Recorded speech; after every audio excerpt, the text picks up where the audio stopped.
to Itaewon By Night, season 2, episode 8. Thanks a serious game. Thanks for waiting. It has been a whole fucking month. We are back from our vacation, and lots of wonderful new announcements. Lots of stuff, things to come. Meet us after the break, specifically for Bad House announcements. As a reminder, it's been a long time. We have a tip menu. $10 gives our beautiful characters a reroll, which allows them to take a higher result. $20 allows our characters to get a flashback to rewrite history, make things work out in their advantage for them. As an update and a wonderful thank you for the last time for Hero Forge, we just wrapped up our 9-week-long sponsored series where we gave out codes for Hero Forge's beautiful acrylic standees. We gave out as many of the codes that we were able to. Please make sure that, because of new Twitter, you need to make sure that your DMs are open and for verified members only to be untoggled for us to get into your DMs.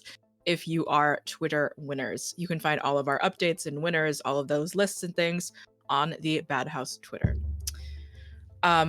We are in the last stretch, guys, of Itaewon By Night after all of our vacation days. Next week is our penultimate episode, and the week after is our finale. So we'll be skipping our usual break day at the end of the month. Stay tuned for the most batshit fashion show experience we can subject our vampires to together. Another reminder. Content warnings. Our usual content warnings to the show, right off the top again, are substance use, emotional and memory manipulation, induced memory loss and infatuation, disappearances, historical themes of real-world war and colonization, and other dark themes. For this last 3-episode stretch for specifically, we will be especially centering the manipulation themes, paranoia, and magical unreality. So please take care of yourself first and foremost. To introduce myself less chaotically, I am Josephine. I am your storyteller. I use none-she pronouns and also nominated and award-winning or something. I'm going to pass it over to Youngles. Hi, I'm Youngles. Fabs, can you let me into the meet? You're good. It's been a month. I've been having a really hard transition day. Okay, hi, because I'm also going back to work from being anyway. I'm Youngles. I use they, she pronouns, and it's been a couple days and it's been weeks here, but we're so excited to be back. And I will just pass it to Hamna. Yes, hi, hello. My name is Hamna. I use any and all pronouns, and I am a TTRPG performer and producer. You can find me all over the social medias at Lilith TTRPG. And today I am, first of all, I moved. I'm in a new space, in case you can't tell. And also I will be playing Cerise Shaheen, who uses they, them pronouns, our fledgling Ventru. And I will pass it over to my sire, Jay. Hi everyone, my name is Nala or Jay. My pronouns are they, them. I am on Twitter as NalaWoo and at NalaDraws if you want to see art. I'm also at NalaDraws everywhere else that I exist. And tonight, as always, I am playing Viridian's song. He uses they and she pronouns. And I'm cozy today. And I'm gonna throw it down to Fabs. Hello, everyone. Oh my god! It's me. I'm Fabs. Producer, artist. You can find me at Rockets and Pens, but today I'm playing Jet. Let's get on with this. I want to play. It's been weeks. No. Okay, stream over. We're gonna recap. We're gonna recap first. Yes. From the last episode, episode 7, The Heavy Hitters, Viridian speaks to Wendy about Samir, surprised of the sheer mention of him from Wendy. The past floods back in bitterly for our Aunt Soleil as Wendy also breaks it to Viridian that Rin may be coming after Viridian during the fashion show. Serana Kwan is Viridian's sire, who kicked him out of San Francisco, but Rin was the one who set it all up. Viridian catches Cerise up before their pre-trial, then receives a strange, urgent in-person call with Kyun, one of Jet's friends, asking her to sire him. They ghoul him instead, letting him know that they'll need to prove his worth for the next 6 months. Ghoul count 3. Yes. Cinnabar, the hacker, finally gets back to Jet with the Tremere Chester to address Natalie's strong case of the blood bond withdrawals. Chester seemingly takes whatever was majorly burdening Natalie's convictions, unburdening her bestial soul. He looks worse for wear, finishing a promise for Cinnabar, but he tells Jet he simply doesn't want to know what he had to do. Natalie, for the most part, is healed. Cerise crushes their pre-trial, given the fact that Hana Yoon comes into the conference rather, emotionally encumbered for some reason. Cerise may have killed her boyfriend another night, but who's to say? Who knows? Young Chol gives Bertrand Serial an amount of money through a settlement he seemingly cannot refuse. The prosecution needs more time for their investigation before the case definitively can go without trial. But it's looking up. Hana rushes off to the bathroom, upset and in tears about her boyfriend not answering back or something. Cerise tells her boyfriend isn't shit. We ended our last episode with Jet texting Viridian, "Wendy told me, and I owe you." Tossing the phone away, waiting for Natalie to wake up, leaving Viridian in a mild state, but you know how it is in Itaewon. Before we continue, can I get a rouse check from everyone?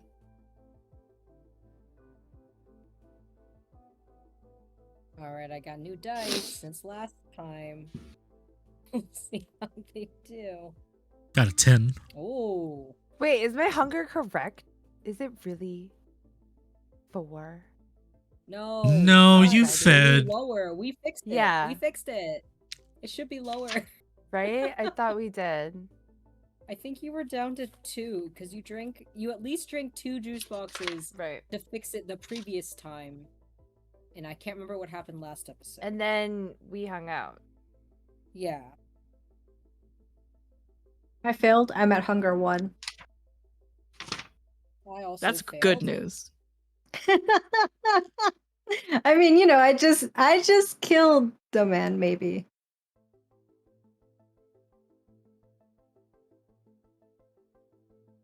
Viridian and Jet, what are our hunger at? Oh. Yeah, I'm still I at 1. Failed, and I am at a secret number that is 2.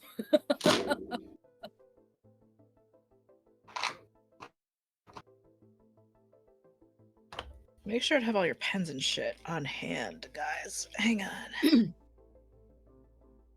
Okay. Amazing. Those checks are for later, however, as we're not quite starting the new day technically yet. Wendy. Yes. After a long awaited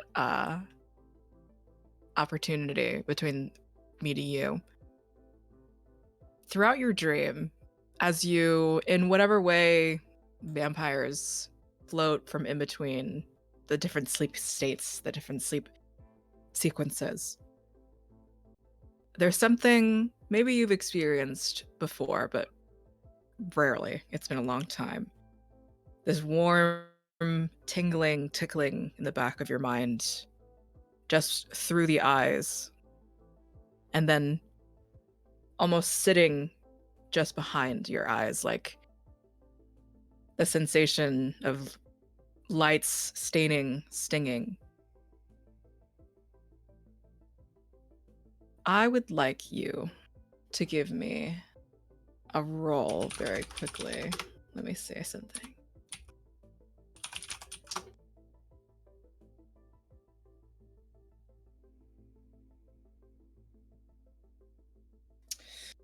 Give me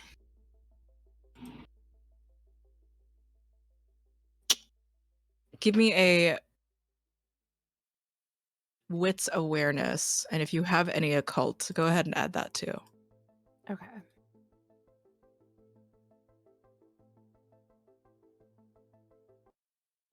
Actually, how about this? Okay. Use You can use wits awareness, but I will also give you actually this opportunity to use composure investigation. Yeah. You're gonna need to beat a 5. The first roll back. Okay. You can use a reroll. This is true. Okay, I'll do that. This is like the thing that Wendy is good at, though. Can I still add a cult? Yes. Okay. So plus pull. Difficulty 5.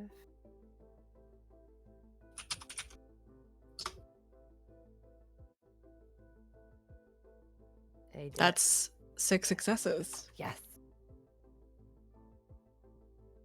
Amazing.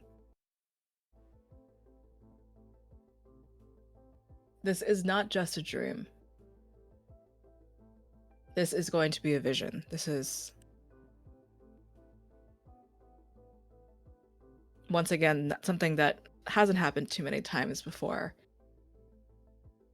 But it feels different. It feels, no matter whether or not how fast this really sinks in for you, it feels like something is forcing its way into the vision. But you're able to stop it. I mean, I wonder, maybe even before all of the vampire things, if something came at you, maybe in the periphery, or if you're even just adjusting from waking up from a nightmare, did you react strongly or with like a force to push something back, or was it more of a slow reaction? I feel like Wendy, because of their background and upbringing, would have a very fast, like, probably the only time that Wendy reacts like as quickly and with as much force as you would not expect them to, because they have had to kind of be in spaces where they didn't feel safe so much that like it just became a natural like readiness. So Wendy would definitely be like shoving and forcing if something startled them like that.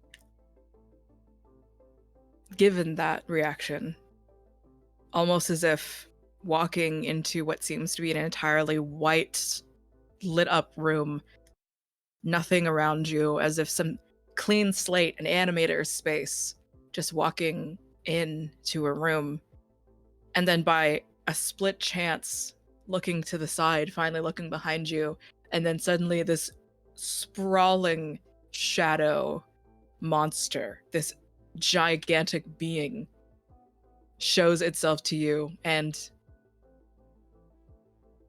do you push it away, or you punch it, or whatever that fast reaction is, it dissipates. Go for it. I would say I think Wendy would like push it away and like probably yell at the same time. You push it away, you yell. In an easy burst, it's just smoke, it's just air, it goes, dissipates all back into this white, bright room. What is one of Wendy's favorite fairy tales? The Two Brothers in the Gourd. Hang on.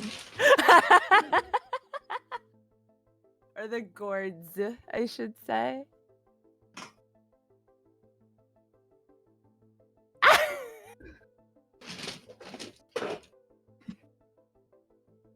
In literally a little island where there is still this trail, this rock sand trail that comes through. Everything is still white, but the trail you follow, and what comes to be, what shows up, and whatever this premonition, whatever this is supposed to be, whatever this is trying to tell you, a quaint little house something that you've seen before, something you're familiar with, shows up. The boys, the brothers, not quite there, but the gourds, they remain. How does it make you feel to see something that is so clearly part of maybe a happy memory for you, or at the very least a memory, a familiar one? Wendy kind of walks down the path cautiously, sees the scene, and I feel like Wendy uncontrollably would just start crying, because this is a version of themselves that they haven't interacted with in a very long time, at least not since they turned. So Wendy would probably just like not like sobbing, not like anything, but like tears just quietly start like rolling down, like without them realizing, and they kind of like wipe it off a little bit, like what the hell is this? And then kind of like when you're watching that K-drama and the tension is building up, and then it just like they finally hold the hands and you just start crying uncontrollably happily for some reason. At some point when the gourds kind of really enter into Wendy's vision, they kind of break down in that like anticipatory moment of like knowing what was coming, like knowing what this is, and then kind of testing and questioning it at the same time. And then Wendy just sits and like grabs a gourd, like puts it in their lap,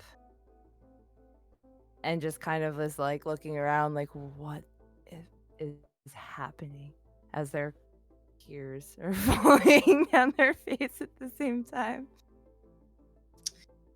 Once more, a swallow, a little bird, settles on top of the gourd.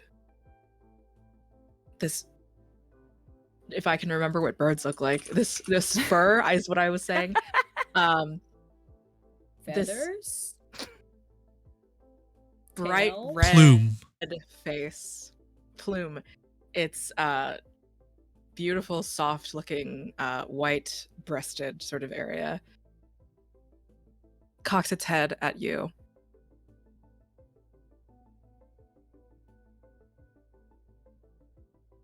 Wendy will just kind of like cock their head back, like opposite direction.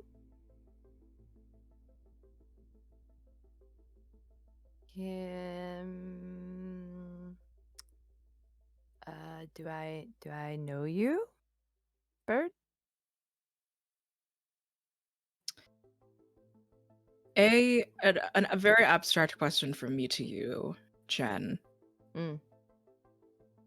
What brother, what side did you root for? If that was something that you would have done reading this story. I feel like Wendy would have felt for the greedy brother a little bit more because of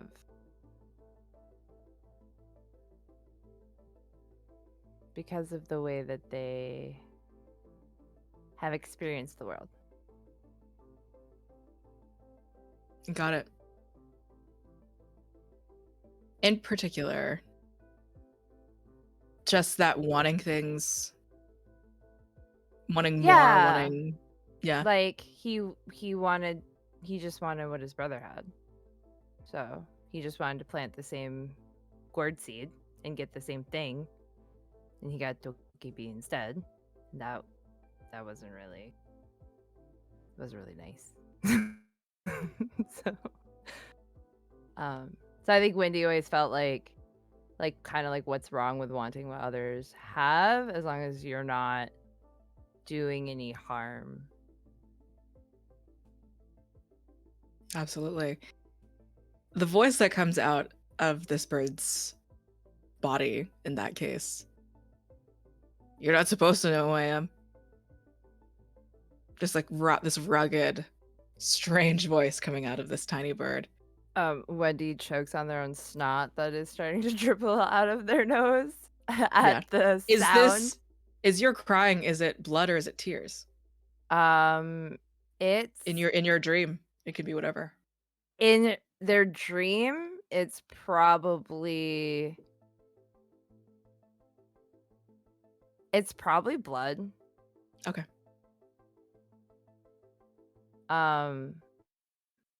But yeah, so they start choking on their own snot blood, and kind of like,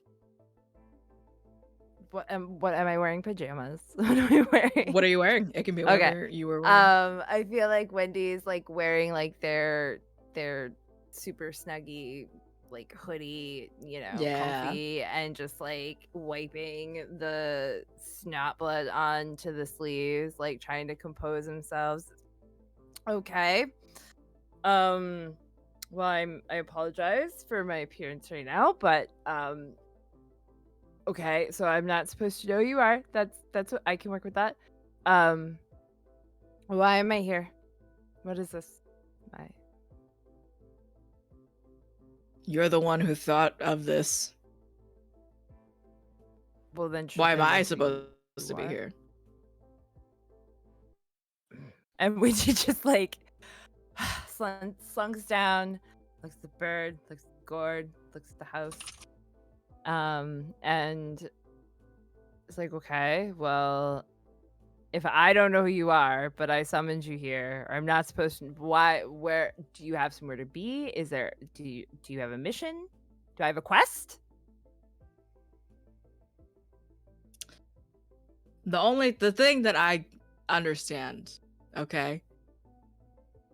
If I'm here, that means that something's about to happen for you. We do the thing where we work together on it, like fortune telling. It's not like a one-way street necessarily. There's lots of different stars. It's a little different symbols, like a broom could help you find out what you need to be doing, right? What's on your mind? What's burdening you? Besides the impending doom of the world? Just I'm sitting in a mythological yard with a gourd talking to a bird. I feel like that's probably peak of my issues right now, honestly. No. Outside of all the things, this place isn't real. You kind of get that part a little bit, maybe. If you were to talk to someone, if you wanted something right now, if you opened this gourd or if you opened the door to the house, who would you want to break out and talk to you? I can go fuck off if you want me to. Oh no, you're fine. Wendy's like, I'm so sorry that I burdened you with my presence. Like, and sits there and thinks and is like, okay, anyone at any point in time, because like there are certain versions of people that like maybe I would want this one, and maybe now they're this person, and maybe like, do I get to pick? It's your dream. So yeah. All right. Do I consciously get to pick, or is this just something that's just gonna show up? It's okay. You don't have to answer that, I guess. In life, what do you get? You don't know, right? Yeah. Okay. Point. Decisions. And Wendy like kind of just starts fiddling with the gourd a little bit more. And starts thinking about all the different people in their life that they know and that they don't know that they could probably summon in this doorway at any time. And they just start crying again because now they're weighed with this decision that they like for some reason feel is really heavy. And they kind of just like take a big deep breath and like really sit still for a second and kind of like try to like calm the impending panic attack that they seem to be having. And they don't say anything, put the gourd down, and then kind of stand up and start just like, okay, walking towards the door and trying to let their mind be as blank as possible. Mm-hmm. Just to open it and see what comes up. Okay. So, not wanting anyone in particular to come out of the door, just whoever shows up is who you'll accept. Right. Okay. Are you feeling like you need answers or comfort? I think practical Wendy in the real world would want answers, but I think dream comfort / half sleeping / half awake / in this space Wendy with a gourd next to her or in the doorway of a house that she known in her brain her whole life would want comfort. Okay. Who comes out is Hayen, your niece. She's just sort of, she stumbles out. She's in like her pajamas. It's like this like line character pattern. She just like kind of stumbles and like kind of wipes the dust off of her and but sees you and is just sort of like,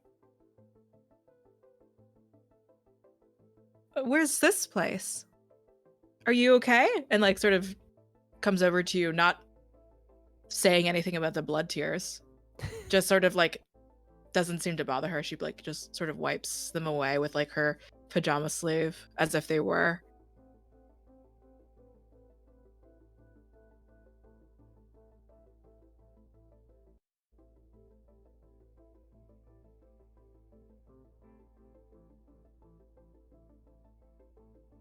Are you okay?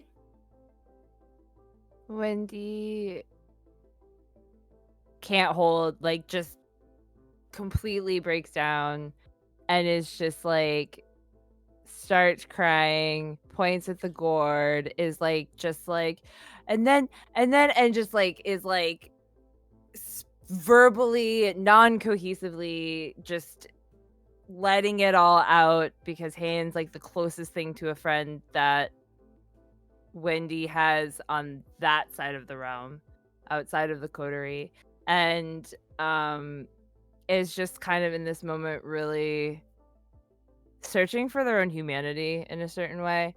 So they point to the gourd. They're like, you know the story. This is the story, and they kind of just like take Hayen by the hand and kind of like bring them over and like sit them down with them and kind of just breathe. And it's like, I just need you to sit with me for a second. Also, how is New York? Oh, New York is really great. I don't know. I think just for whatever reason, it's like just finding out the, the different histories of like why certain roads are built, like that there is aggressive civil engineering. There are buildings that are built to hurt people. I'm learning to some extent that there is better and good, more efficient or more inefficient ways to go about certain designs, but people build things and then just tear them down and they don't give them to anyone. That's sort of what I have been learning. That's that's really useful information, like that's good to know. Glad you're learning that. But you're okay? Everything's okay with you? Like you're fine?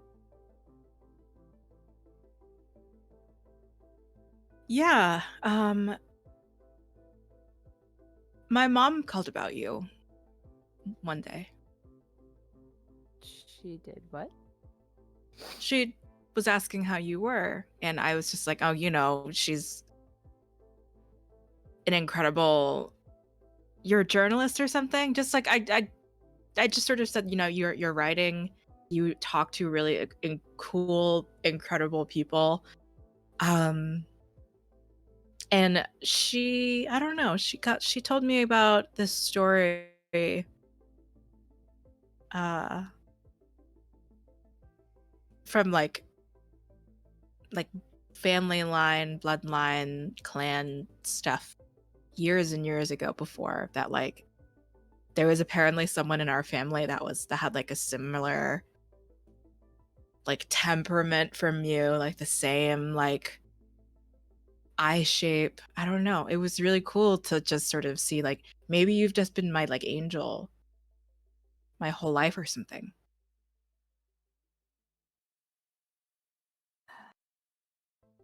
Wendy, like, jaw drop, just like,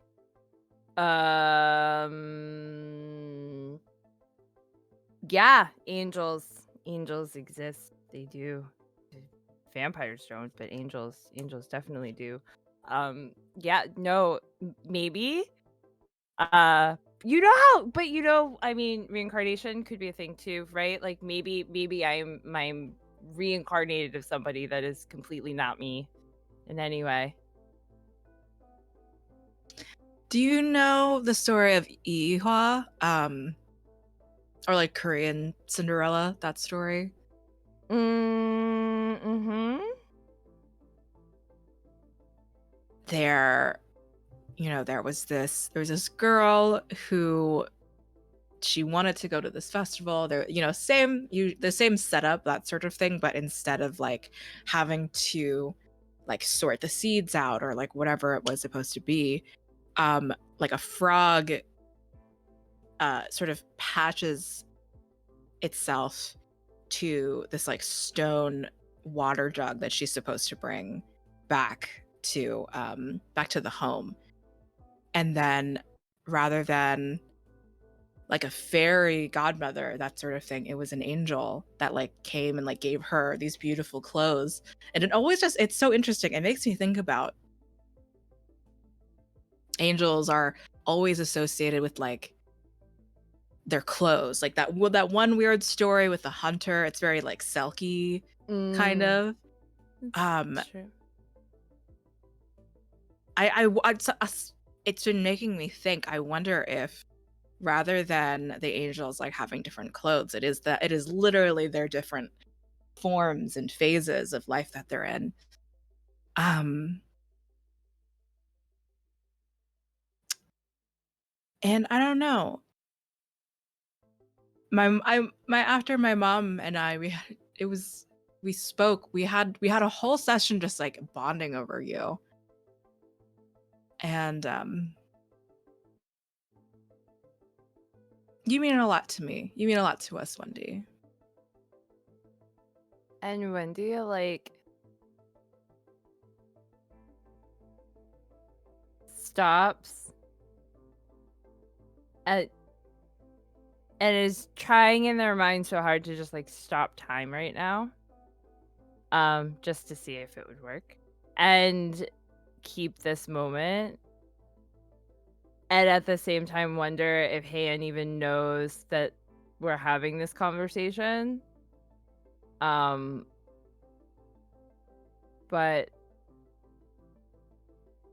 Wendy just picks up a gourd and then like puts it in her hands and looks at her and just goes, well,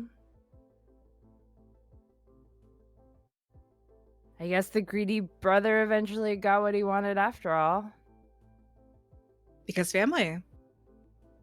Yeah, because family.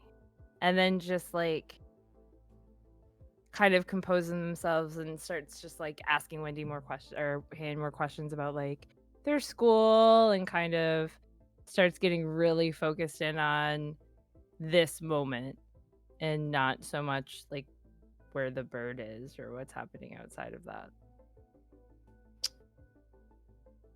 At some point, I think Hain starts to get like tired, get sleepy, and she's just like settling her head down into your lap, almost as if the gourd seems to not be in your lap anymore.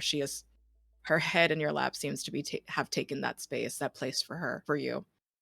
And as the both of you continue talking, she seems to like drift off into some sort of sleep, peaceful, sweet, as if that small baby that you saw before, Hain being your niece, after all, her mother being maybe the last blood family member that you remember ever unregisters. The swallow comes back again. It like rubs its little like face into like the corner of your eye, making its red face redder, essentially. Kind of like perches itself onto Hain's like shoulder. That seemed like it was nice.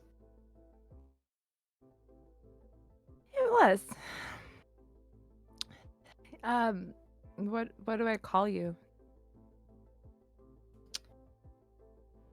I don't really have a name, just kind of a messenger. Okay. I'm gonna call you Birdo. Birdo's good. Yeah. It's the best little Nintendo character lady. My favorite. Everyone thinks she's ugly. I think she's beautiful. I mean, she's just so free, confident, does whatever she wants. Big It's mouth. Great. Perfect. Shoots eggs at things. I want to be her when I grow up. Okay. So Wendy, okay, Birdo. So I should probably let her get some actual sleep. She's gonna dream about this. It's okay. It's all good. She can stay here as long as you're here. But one person came out the house. Something has got to come out of the gourd. I'm sorry. What? Something has to come out of the gourd. Something that's gonna help you, or like the last thing you have is answers. I swear, if I open this is okay, but I'm gonna be so upset. And Wendy like gets up and like picks up a gourd. This one? That one? Anyone? Do I get to? Do you want a big one or a small one, or a medium one? Whatever. A very, very loaded question. That Do you want one not bumps? have time for right now. Do you want one that's a little more green or orange? I like the multicolor. So Wendy starts grabbing one. Takes a deep breath, and just like unsure, just like smashes it onto the ground. Okay. Obviously away from Hain's existence, but over here. Yes. And once more, are you're letting your mind open to whatever, or are you wanting something more specific? I think Wendy's still just kind of like open to whatever, because that was really nice. So we're on a good streak so far.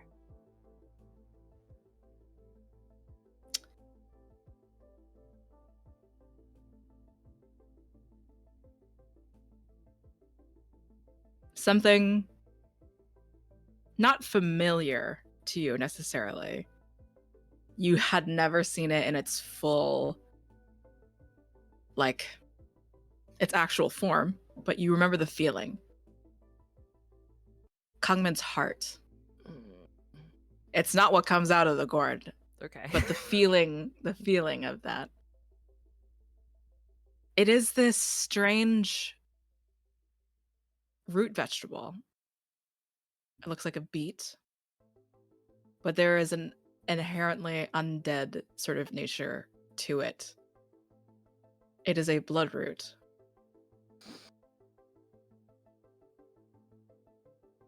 in its truest form to your disposal.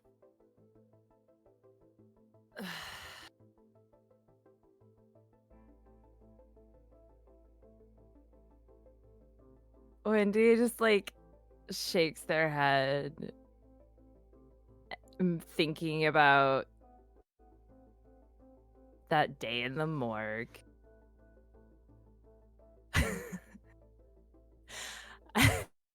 And starts chuckling to themselves about how everyone was about to start Weekend at Bernieing their body, and we probably would have gotten away with it if Wendy's plan could have just come through and Viridian wasn't so nervous about being caught. And kind of looks at it and is like, okay, Berto, what am I supposed to do with this?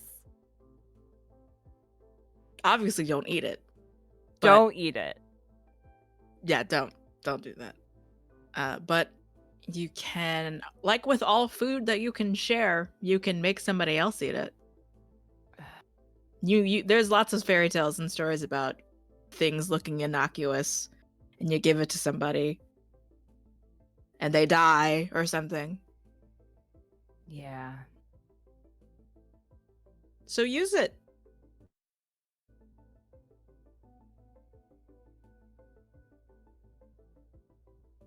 And Wendy's like, why the fuck does this shit always have to happen to me? Like,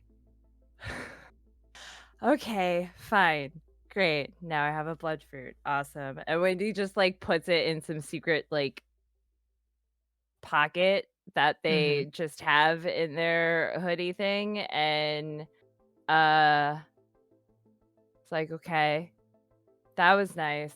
This is a little awkward, but I guess, we'll see what happens. Okay. Is there any other murder tools you would like to provide for me, Berto, before I don't know, whatever the next step in this space is? The swallow sort of flies, kind of gracefully makes its way over behind a tree that now comes into the vision of its reality coming into fruition just next to this house with all the gourds on top. A magical flicker kind of turns, spins, and the visage of something you've never seen before. A tokebi. With its symmetrical but personally designed like face markings, tattoos, tattered Korean old traditional clothing as it hides behind the tree. He just sort of says, "Good luck." Heian disappeared from your lap. The house disappeared, the gourds disappeared, the squashing of the squash also disappeared. You're back in your bed. You wake up rested. It doesn't feel like a sleepless night or any other stressful dream or nightmare that you may have had. But as you wake up, that blood-colored root vegetable is still in your hand. It's real. Wendy like stares at it.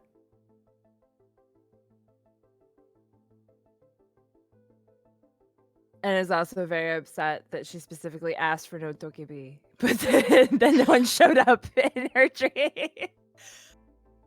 And it's like, Berto. And looks over, blood fruit one hand, grabs their phone, looks at the time, texts the group chat. So I got a blood fruit, puts it down, and then stares back at the thing. I imagine Wendy is in that space of like, I know I'm not supposed to eat it, but I'm kind of curious, but I'm not going to eat it, but I kind of am curious. So I'm just going to put it right here. You know, case it falls over and I need to catch it with my mouth or something. Yeah, of course. And then kind of like roll over and just wait for the responses to come in. You finished your dream for tonight, Wendy. We go on to Viridian.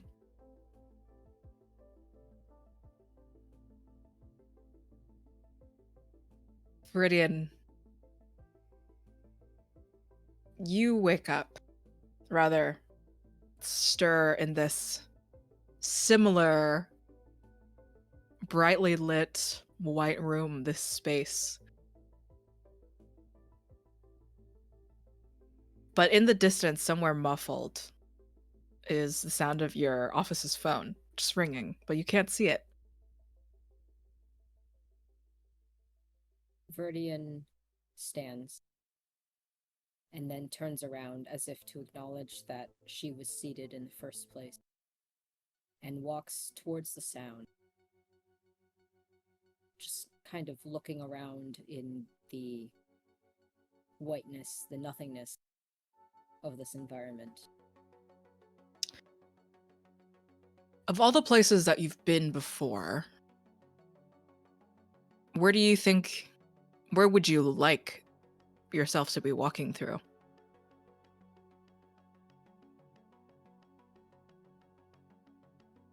I think as Viridian walks forward, the whiteness surrounding them fades. And the first thing they hear is the soft crunch of fresh snow. And Viridian looks down and they look back up again. And there are snow-covered pines, and through the trees a vast mountainscape. And I think it is dawn. The sun's rays peeking over one of the mountains, something Viridian has not seen in hundreds of years, only in picture.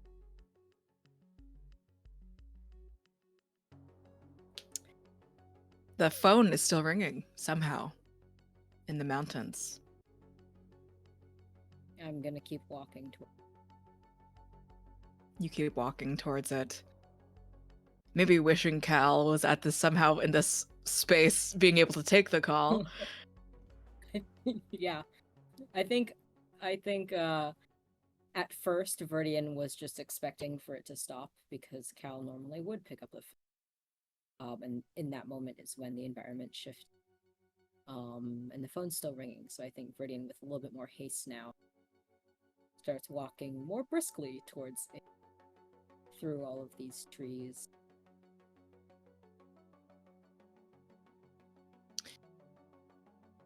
What is the memory of this snowy path? Or maybe what is the first or most memorable? I think it's a combination of memories for Viridian. I think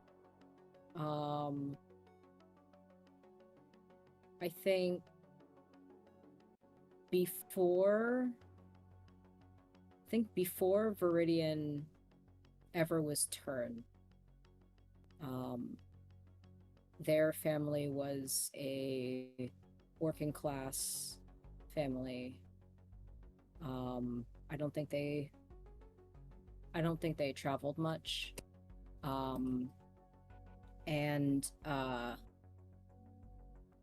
I think, like, if their family would have ever taken one vacation or would have gone somewhere, it would have been up north where it's colder.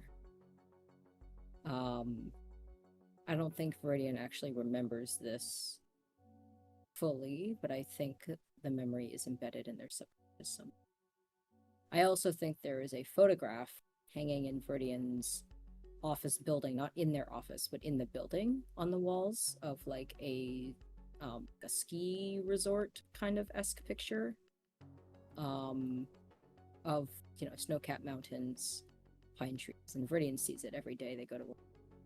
So I imagine it's kind of a combination of those things with perhaps a subconscious nostalgia, if I could even call it that, for the warmth of the sun.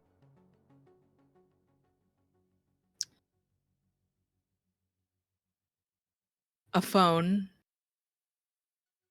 one of your office phones, one with the intercom button and all of those things, sits within the pathway, ringing. No cords, no electricity anywhere in particular, but still brightly lit. Viridian sits on a fallen tree trunk and will pick the phone up. And they put the receiver to their mouth and they say, "Hello?" Has Viridian lucid dreamed before? I think so, but I don't think they've realized this is. What does it feel, or maybe even Jay speaking for Viridian, who maybe has not experienced this exact thing before, but what does it feel like when you know the dream is about to transition into a different environment? So me, Jay, I lucid dream a lot. So I can tell you what it feels like. For me, it's this weird feeling in your gut, like your stomach is tensing, or something right underneath your diaphragm. I also feel it in my hands if I'm the one controlling my dream. It almost feels like an energy or like power in my fingertips. Sometimes in my feet too. That seems to thrum before things shift.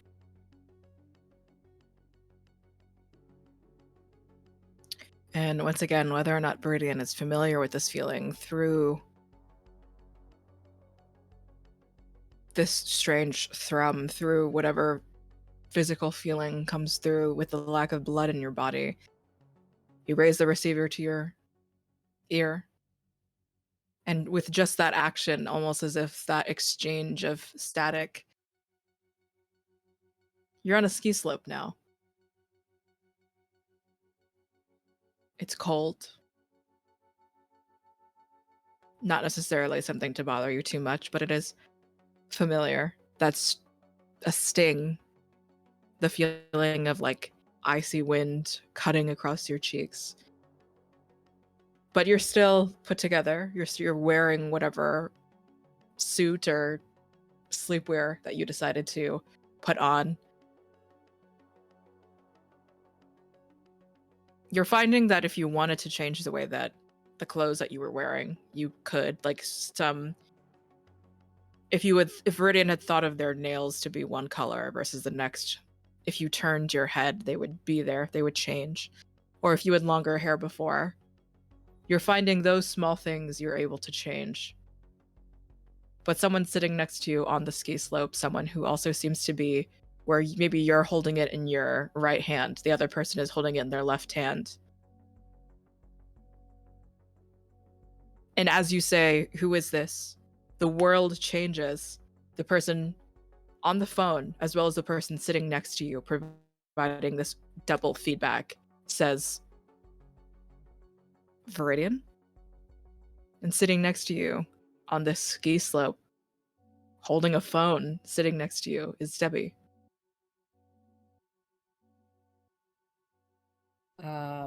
I think Viridian turns to their left and looks at her. I think when the dream started, I think Viridian was wearing their silk pajamas that they wear to bed. But I think as sort of the camera is moving around and shifting shots, at some point Viridian's clothes shift to a normal suit, probably like a dark blue color, and an overcoat for the cold. It's a bit windy. Viridian pushes some of their hair behind their ear, and they stare at Debbie, their face betraying their shock. And I think their first instinct is to pull the phone away. And they look at her and they say, Debbie.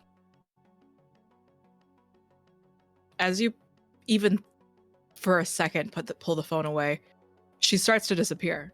And then you put your phone, maybe the phone, back to your ear, and her full form is there again. Okay, so Viridian will then continue holding the phone to their ear. Debbie? What are you doing in my dream? This is your dream. I think I'm dreaming. Why? Maybe we're just both selfish people, but I thought that this was my dream.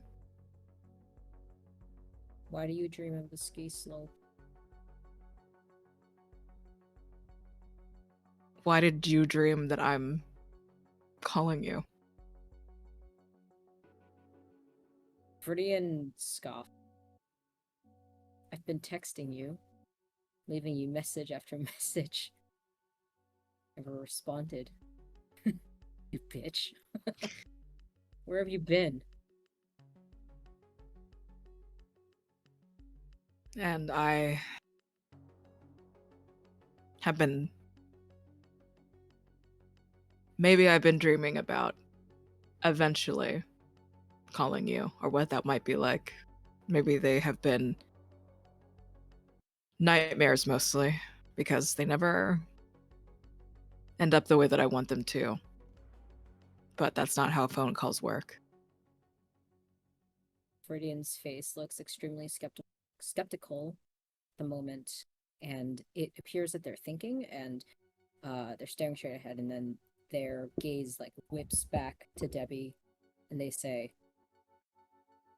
so if you're conscious and I'm conscious, then we are sharing a truth. Is that what is happening? Viridian, go ahead and give me a composure or wits, awareness, and investigation, plus any occult that you have. Composure and wits. No, composure or wits and awareness or investigation. Okay. I'm doing plus any occult. One. Yep. Oh, and then I need hunger die.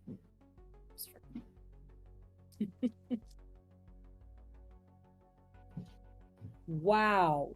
I'm gonna use a reroll. I got no successes on that. You need 5. So for a reroll, is that the same thing as using the willpower to reroll 3, or do you reroll all of them? Yes. Same as the willpower. Person shaking head. Okay. So then I will use 2 rerolls to reroll mine. Sounds good. No successes.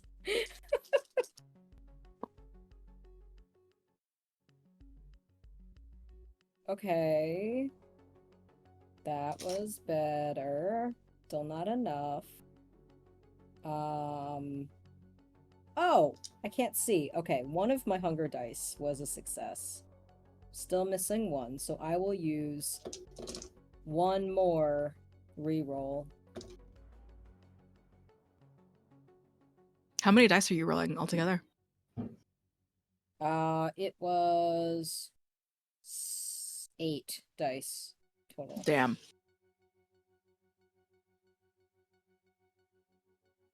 Okay, one more.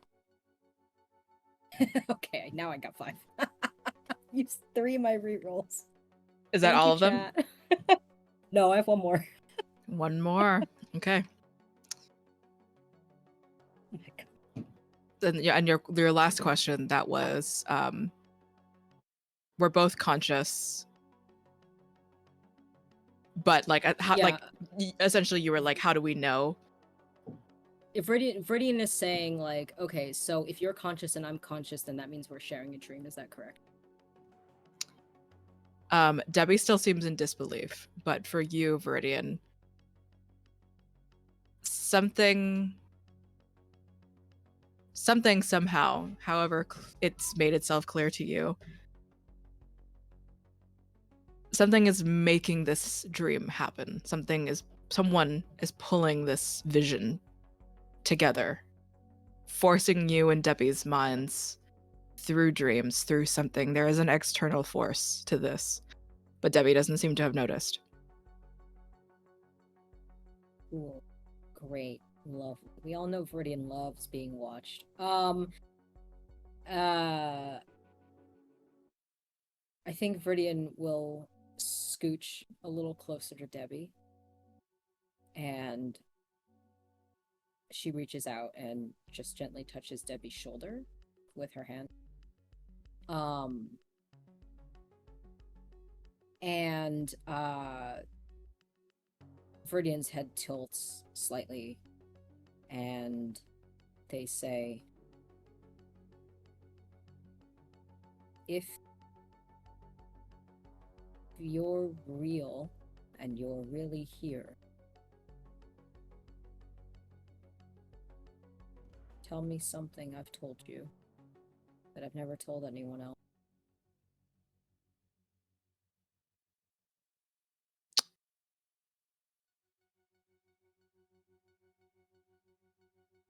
That Chesuri is one of the most powerful men in Busan, and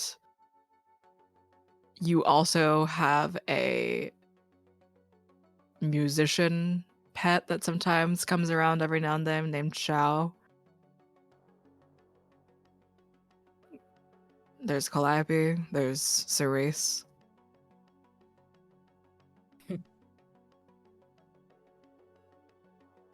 Okay.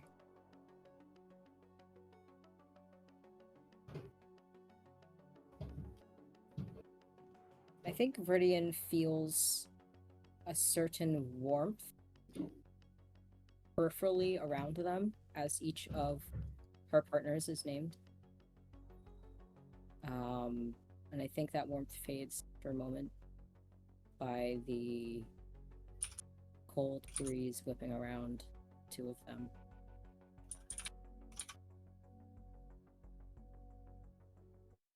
Viridian also takes that moment to look around, sensing this presence. Is there anyone else we can see on this ski slope, or is it deserted except for us? It's deserted. It honestly looks like they're.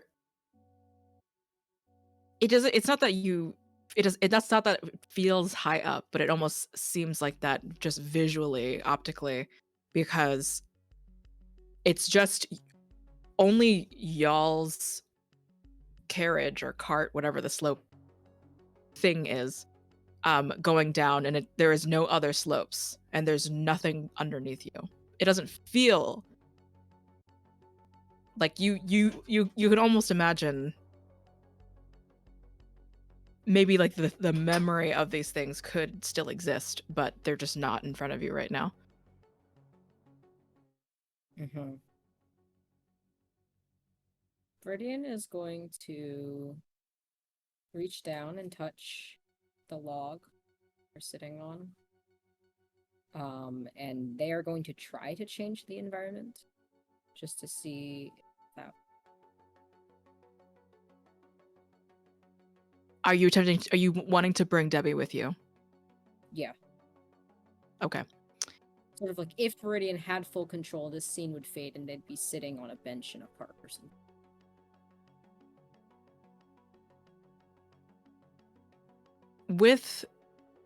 There is a moment where you have to focus on it,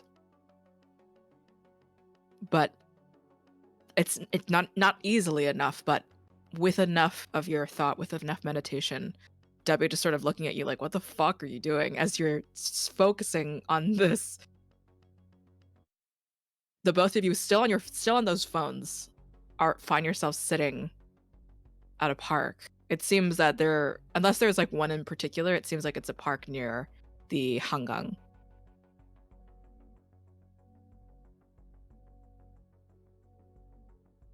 Mm-hmm. Were we what we were just surrounded by snow. I was getting cold. You don't feel cold. Here, I do.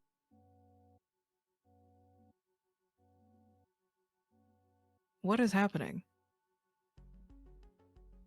We're dreaming. Look. And Viridian just kind of like looks up with her gaze. Look. The sun.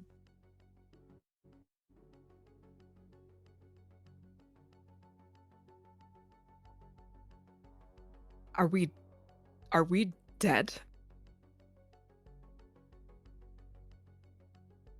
Viridian just chuckles and looks cross at her again. Stop stalling. Why have you been ignoring me?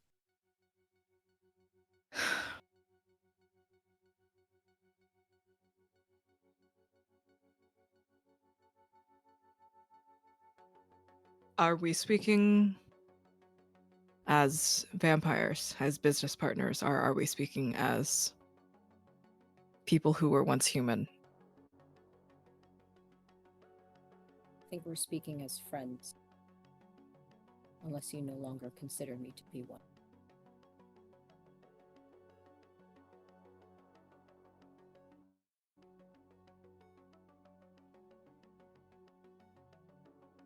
I am ashamed of myself.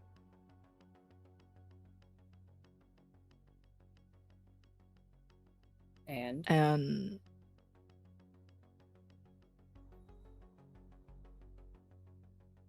I didn't think you would need any help with the council. I didn't expect that they would reach out to you for some reason. Thought that as soon as the godmother was out of the picture, they would all fall apart, disappear or dissipate for some reason, somewhere, somehow. they may be powerful, but it seems they crave a leader. Also, why are you ashamed? Why are you ashamed?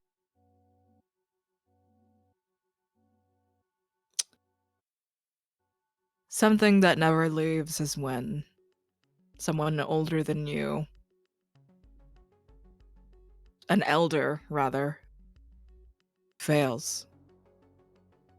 Leaves you a broken empire of shit. The only other people that are still left in this family are cowards. But I didn't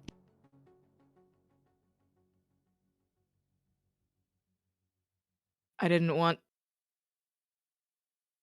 to have it. I didn't want whatever dangers I would have potentially been keeping all of you stuck in by being around me. I don't know. So you chose to run, and that is why you feel ashamed. Essentially.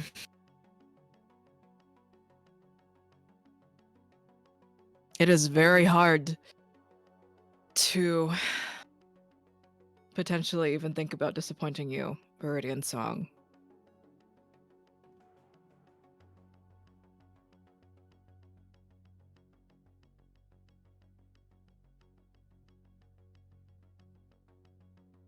Viridian pauses because I think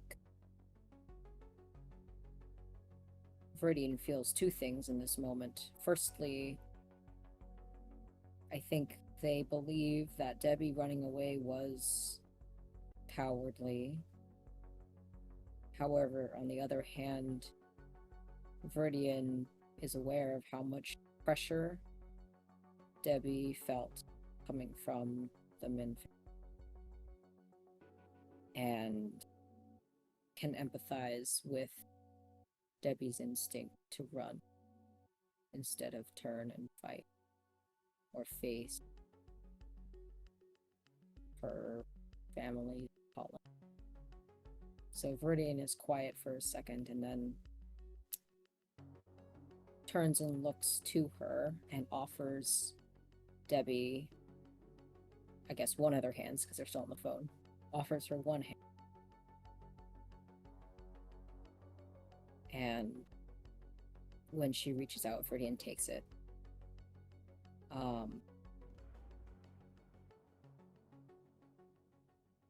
And Viridian squeezes her tight. And I think finally she says, Debbie, Min, I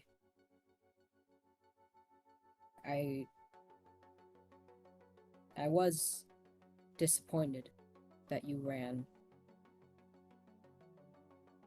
But had the roles been switched, who knows what I would have done. I want you to come back, though. Where are you? Please come back.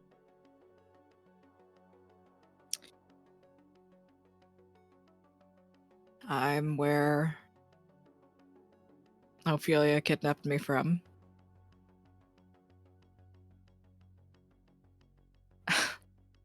Maine. Maine? That's where I was. Like in the United States? Maine? Like in the United States. I was born here. Oh. Like near Acadia or? No. Portland. It's called Portland.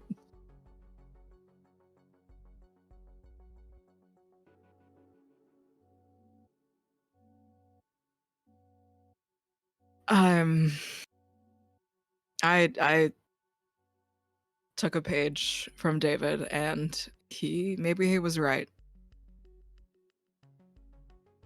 It was not entirely right, but running away felt... I understood him, I guess.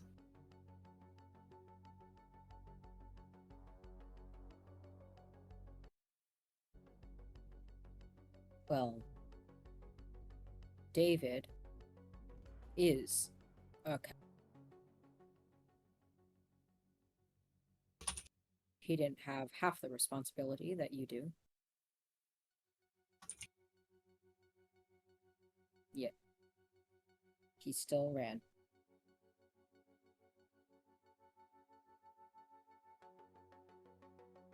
You will come back, won't you?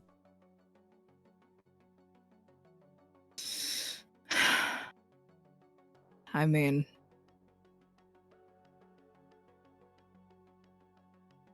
what's all this business? In a week or so, a few weeks, there's an event. Do you expect me to be there? Soul Fashion Week. From everything I am learning, it may be a bloodbath. It appears my past had caught up to me. I never fully told you all of that. But one of my siblings is out to get me. And I learned only recently that Rin's jealousy or something caused him to frame me, which resulted in my banishment from San Francisco. Which is the reason why I am in Seoul in the first. And Rin is a featured designer at Seoul Fashion Week and will be back and is coming to perhaps finish what she started.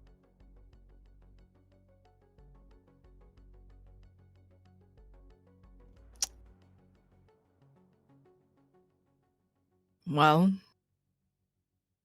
you have the past running after you, you siblings running after you, or rather, some strange, fucked up business with them. So I guess I do have to come back.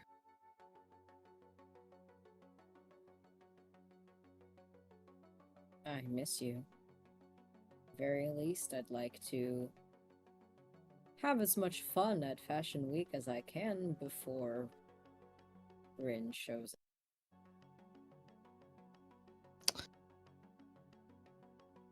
Let's do something fun. Let's do, if you want to give me a charisma or composure insight on Debbie right now. Saying that in character. Let's do something fun. Let's do something fun. What did you say? Charisma and what? Charisma or composure, and then insight.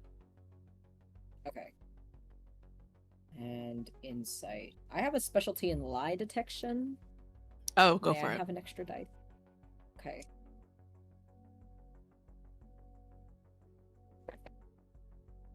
That one. If you get 4, you'll get an extra something.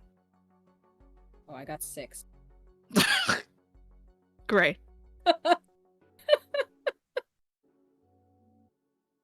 She wants to come back because whatever this is, whatever, she doesn't really, she doesn't like or think about magic very much, but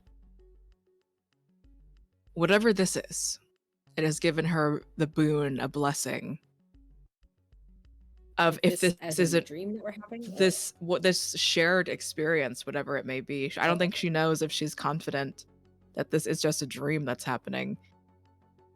But whatever this is, whatever this intrusion is, has given her a blessing of, if this call didn't happen, if the both of you wake up tomorrow or in a few hours rather, and this didn't happen, she would have had the courage to call back finally, or to text back. But also, it's not because of all the valiant stuff that she's saying that, oh, she has to help you because your parallels are so clear here. She wants to see you. Because in some strange, repressed way, she loves you.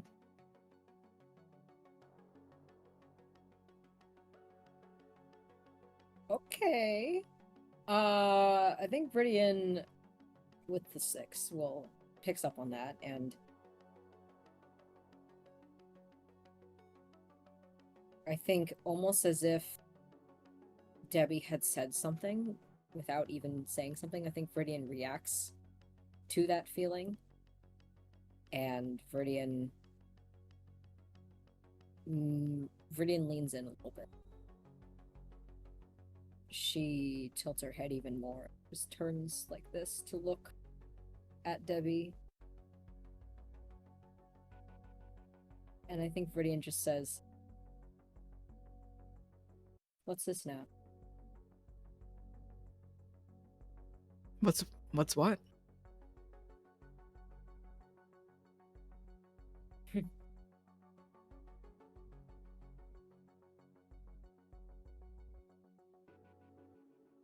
And Viridian's gaze flicks down to Debbie's and back at her eye. Back at her knees? What was the thing that you said? Her eyes. Viridian looks at her mouth and then back. Okay. Look at the knees. I was like, wait, what? Debbie, I think in just whatever instinct, she puts the phone down, but you don't disappear.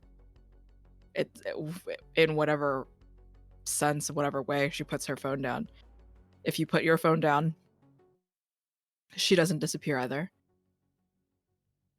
She looks at you. I think upon seeing her put her phone down, Viridian will put it down.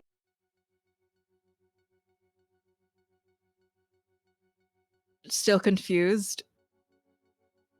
We're in a dream. Do I have something in my teeth? How is that possible? You have nothing. What are you looking at me for?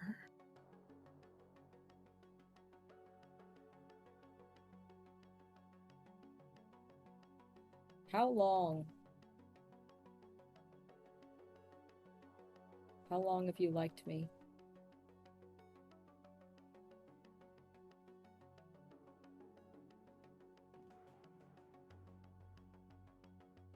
As friends or business partners? That's a strange question.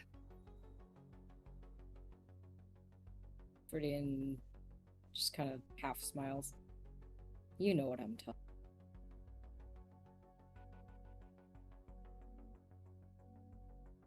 Romantically? Yes.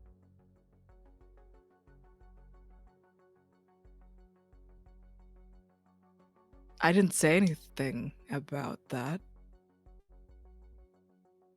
You didn't have to. Am I wrong?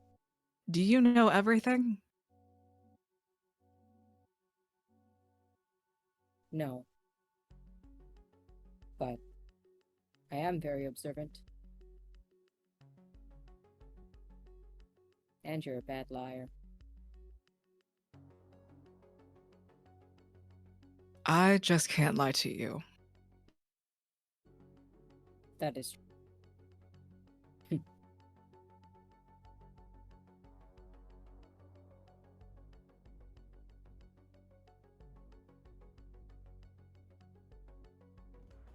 Ever since I saw you in a non-professional setting, you were wearing a gown. And it was the first time, unprompted,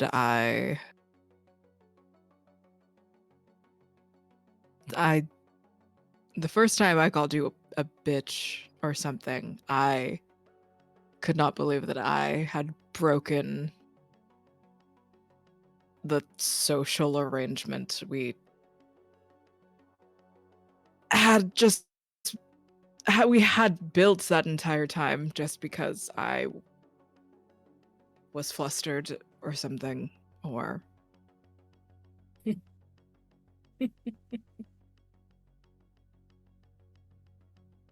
if you're laughing at me, I'll leave the dream. I'll wake myself up.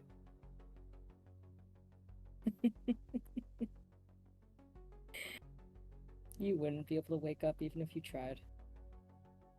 Are you killing me? No. You want to stay here. You want to talk to.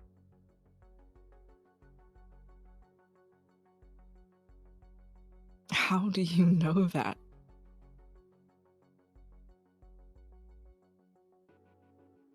I know you very well.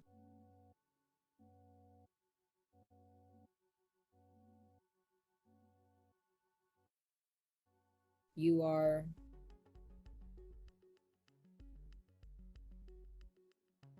the closest thing to a true friend that I have made here in Seoul. You know, they always say a vampire's worst enemy is not the Second Inquisition or anything else. It is indeed other vampires. We are paranoid creatures at our core. You. I can trust you. Confide in you. And for the longest time, you were the only one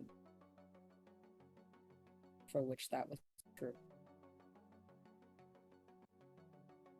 And you shared of yourself to me. So yes, I know you very well.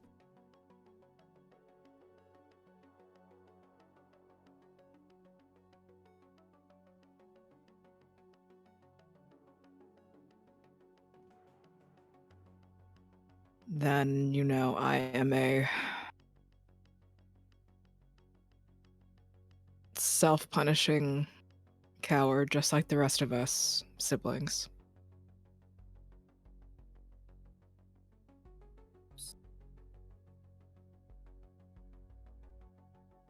But you are a self-punishing coward who will come back to Seoul if I ask.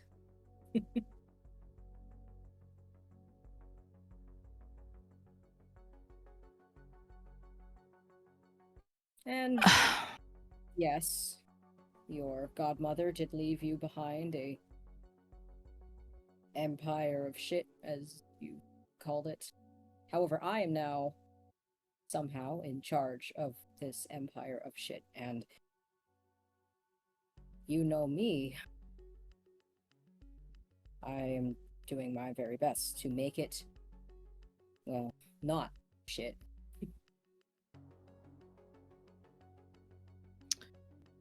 And I'd like you to help.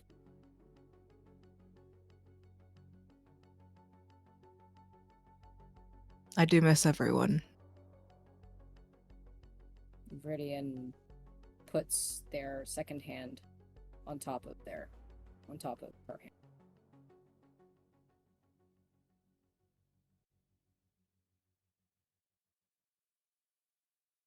I'll get on the first plane.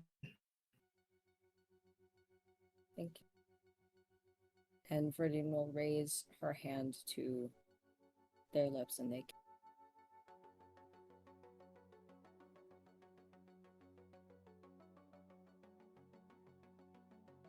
Debbie just like watches you.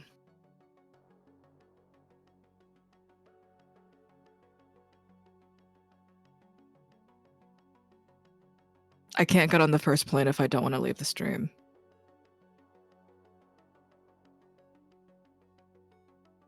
Oh, time is different here. We can spend however much time we want here before we have, especially in a lucid dream such as this.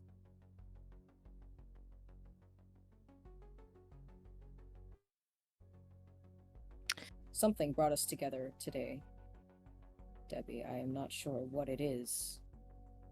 Some external energy or force allowing us to share this dream together. And I'm not sure about this, but my gut is telling me this was meant to happen. I was meant to be here with you, to have you here with me, and to tell you that I too care very deeply about you.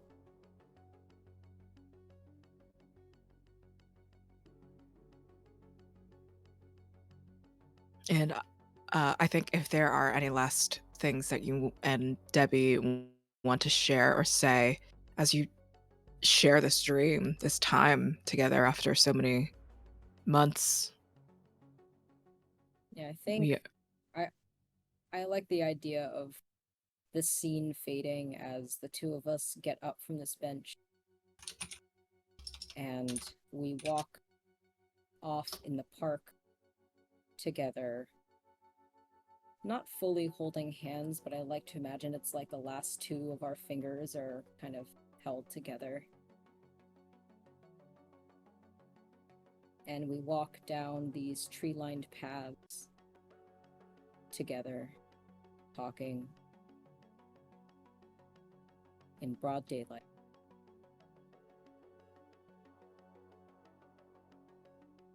And that is where we will be taking our break.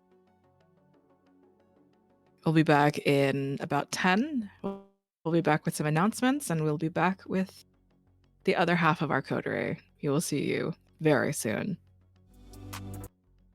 Hello, everybody. Welcome back. Let's get into some Bad Hearts RPG announcements and events.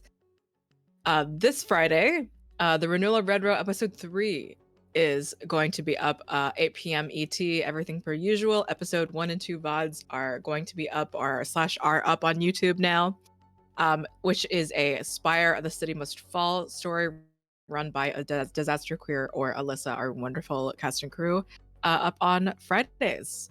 Monday 21st as well, there will be a proper announcement about this week. Starting 8:30 p.m. ET, me, Babs, Darby at Chaotic Darby, and Kendo at Kendo Makes Films.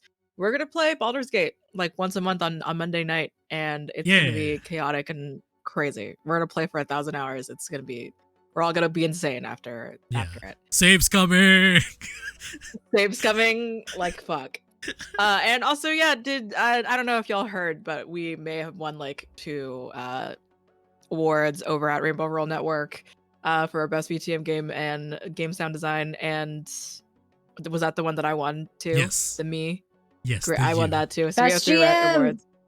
And we're also nominated for a lot of things over at New Jersey Web Fest. If you want to go over and check out some of those announcements and things, we are with some incredible people like Wolfhole Revelry and Tales Yet Told.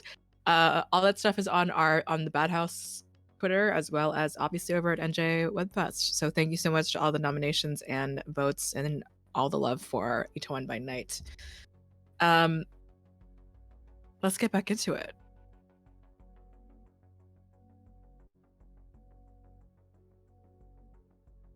Jet. Yes, Dad. You have drifted off to sleep. Phone tossed to the side, whether or not you knew intentionally or not that it would send Viridian into a small spiral about what do you owe Viridian? What did Wendy tell anybody again? You hold Natalie's hand. Still weak, still small, as pale as ever. But there is actually give to her hold on your hand. There is weight. There is hope. But as you stir, still feeling someone's hand in yours, do you get dreams much? I don't think often. I think recently, yeah. I think recently the dreams aren't much of a dream, but I think most of the time whenever this dreamlike state happens, he ends up speaking, or maybe at least having an unwelcome visitor in the form of Kevin. But it's been a while. Maybe a week or 2.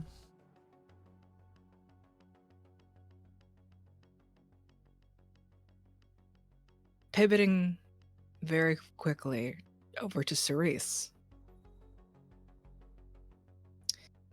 Cerise, how, after consoling Hana very briefly after that strange bit of camaraderie, you coming home, how did you end your night?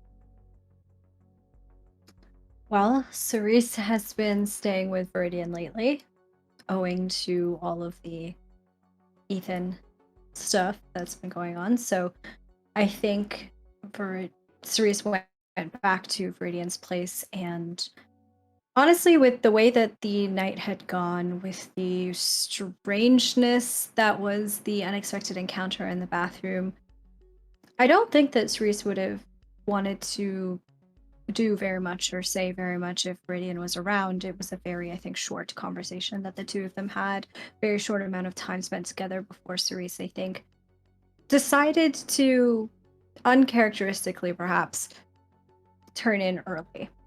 I think they brought some of their case notes in with them, just to sort of go over everything one more time, to prepare for whatever the next phase of this whole case might be. Ideally, a settlement after the amount of money that was offered. But honestly, Cerise is not really paying attention to the notes very much or to the case files. They're reading it, but not actually processing the words that are going through across their eyes into their mind. And instead, I think they kind of fall asleep next to it. Their files kind of laid out across the bed, not meaning to, but they pass out. Do you dream much? I think more often than not, Cerise does dream. They don't really mean much to them, though. They're usually nonsensical things that just dreams being dreams, right? Cerise doesn't pay very much attention to them.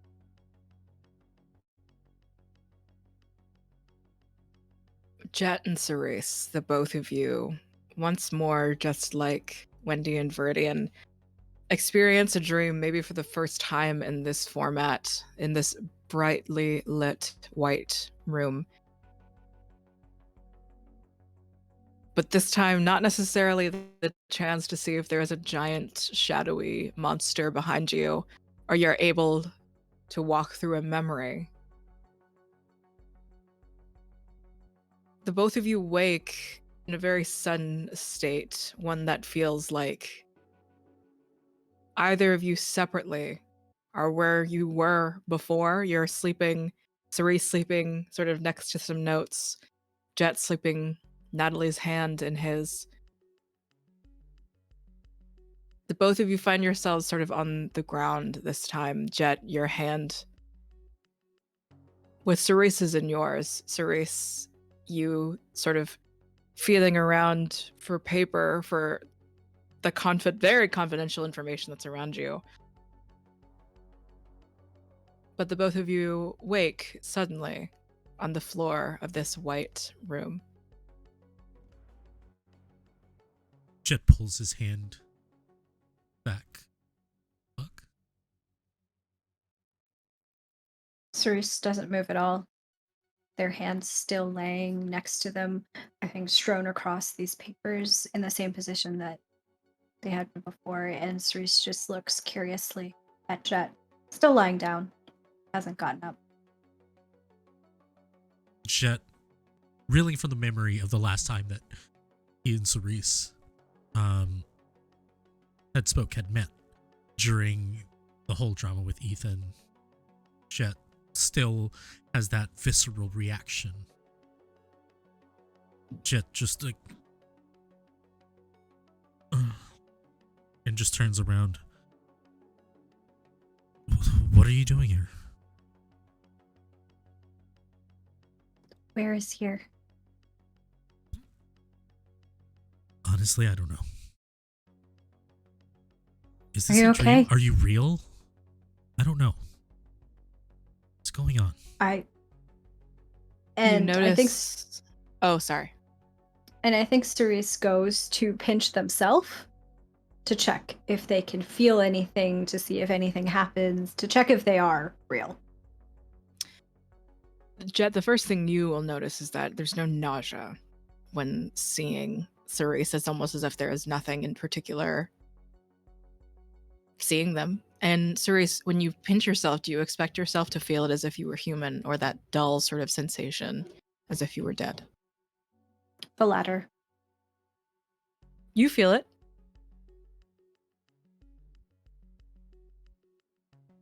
I'm here. I'm real.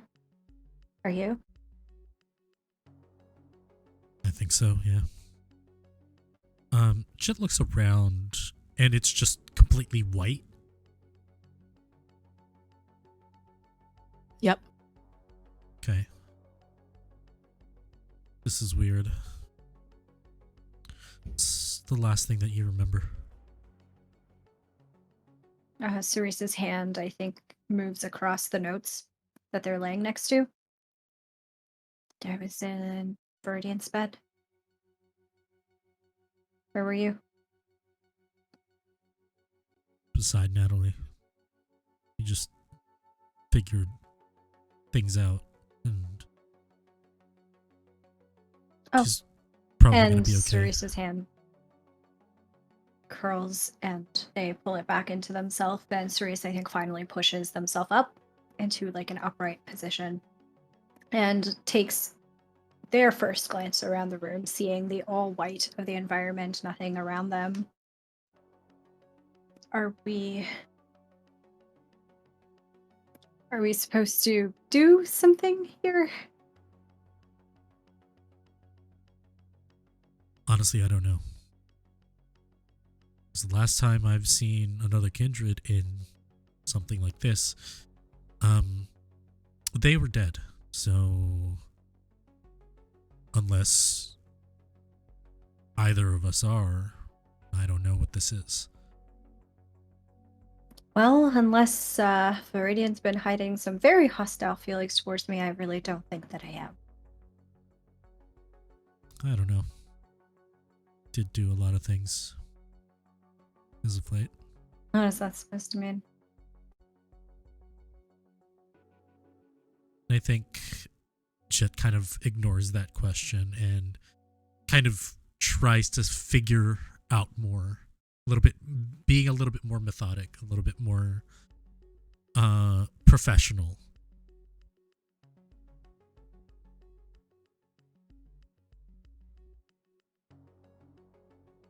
What are you doing?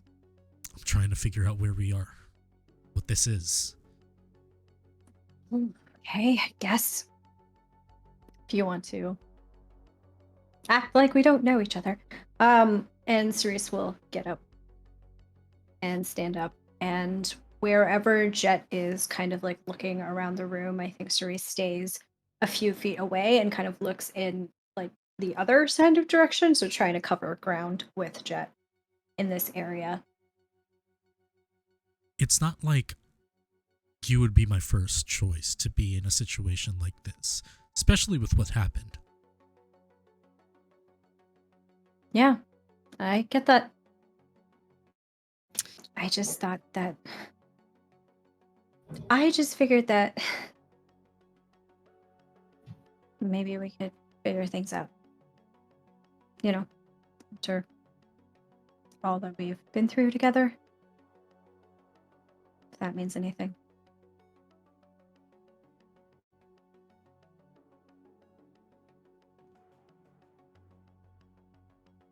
I don't know what's there to figure out.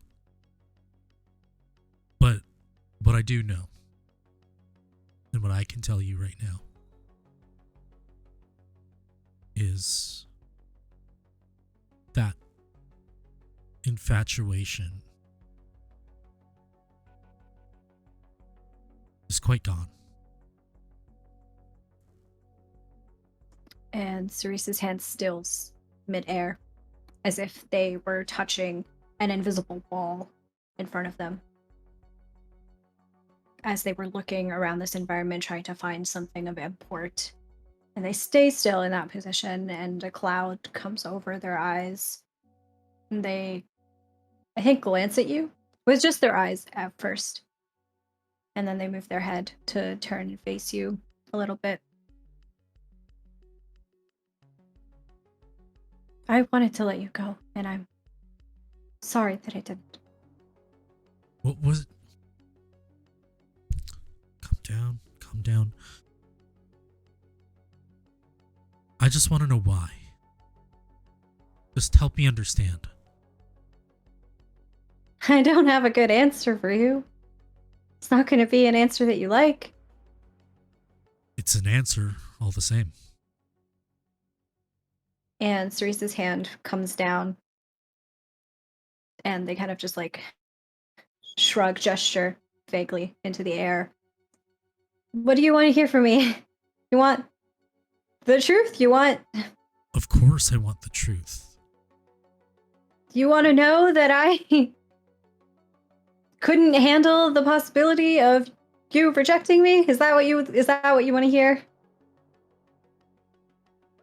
I want to hear, what were you really afraid of? And if that's hard to put into words at the moment, let me tell you what I feel. I may not be infatuated with you anymore. But before all of this, before the bite, I respected you. I still do. You're a fish out of water. You're somebody who isn't supposed to be here or seen by locals, just like me, as an outsider. But you still do the best at what you do. And I admired you for that.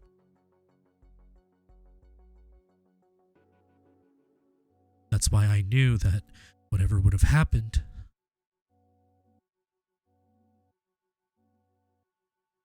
I would have been your friend. Would have been your ally.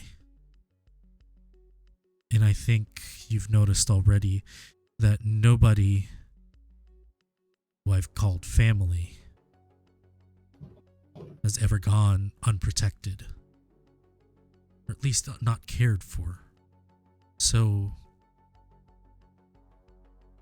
what were you afraid of?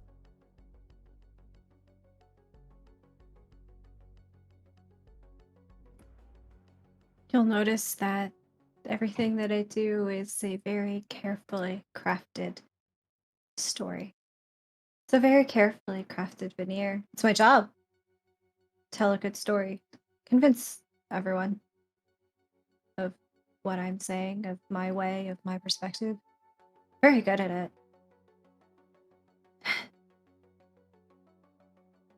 What if the real story isn't good enough? What if the family that you've chosen is just what I wanted you to see? What if you don't like what's actually underneath?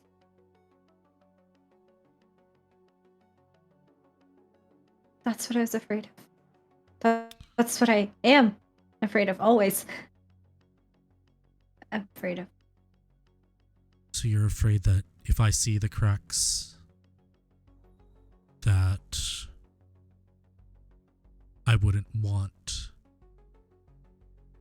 this porcelain vase that looks amazing regardless. Who wants something broken that doesn't serve its function anymore? Cerise, who isn't broken?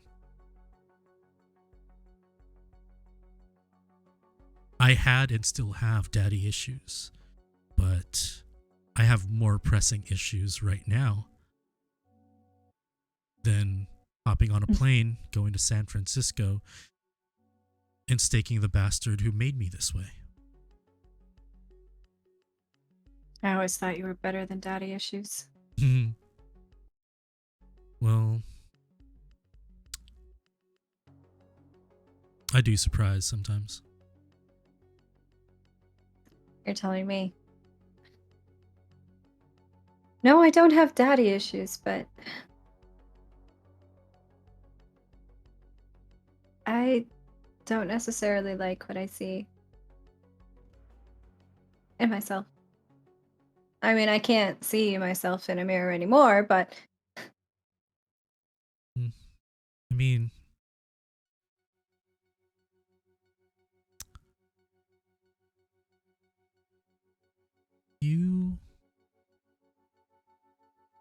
I'm not going to say that you should think differently. I'm not going to force you to see what I see. And I get that. It's hard. But but at least give me the chance to tell you that I am here to stay. And I am happy to call you a friend.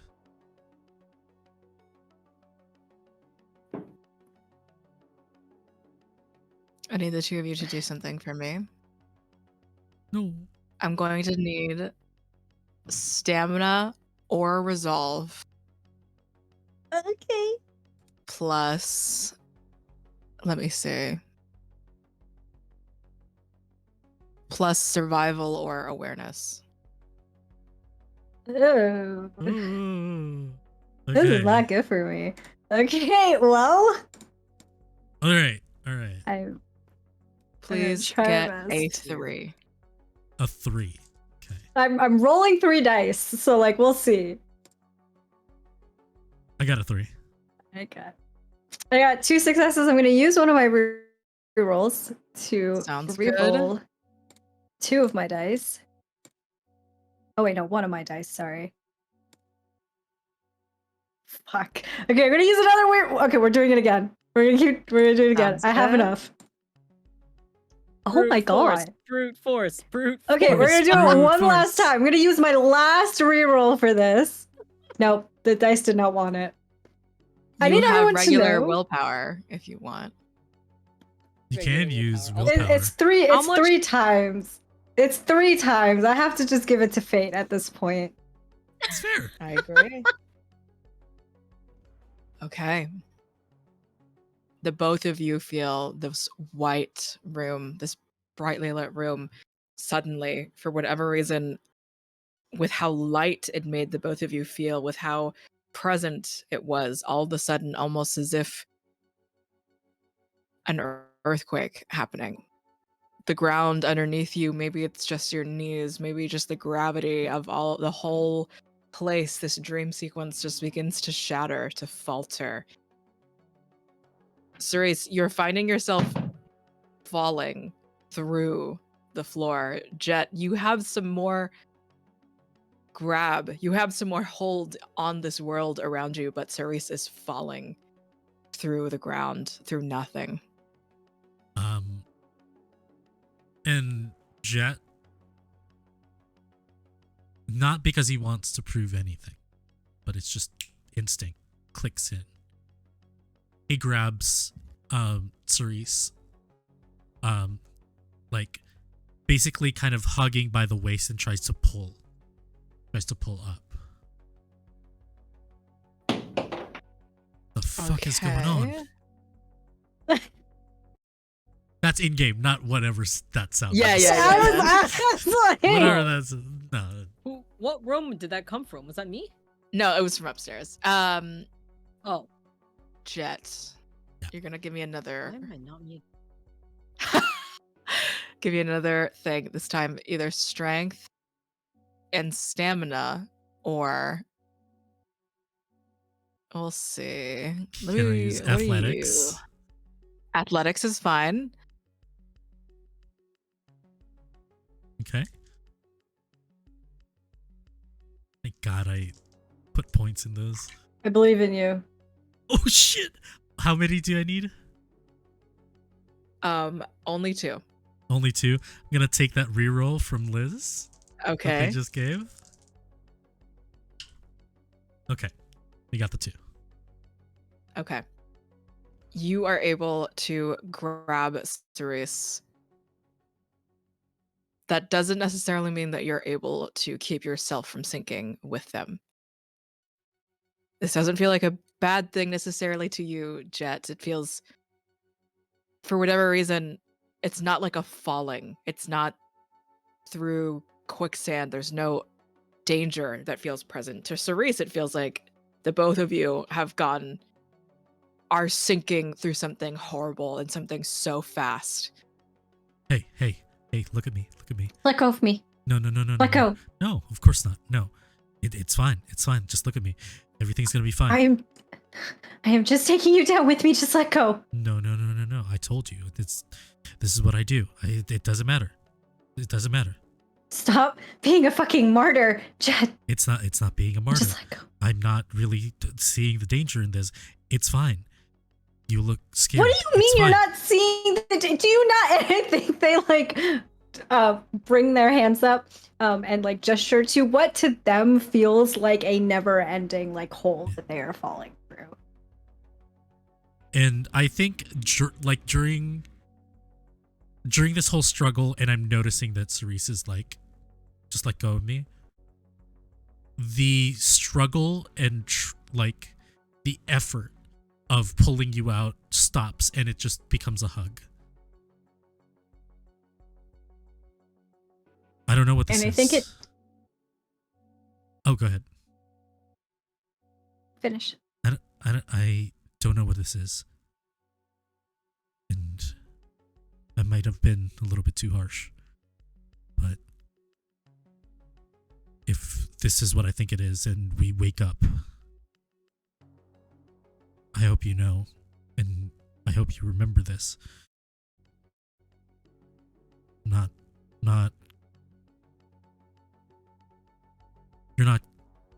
not gonna throw you away. No. I'm gonna be there for you. I'm gonna be there for Viridian, for Wendy. There's nothing to be afraid of. And it takes a moment.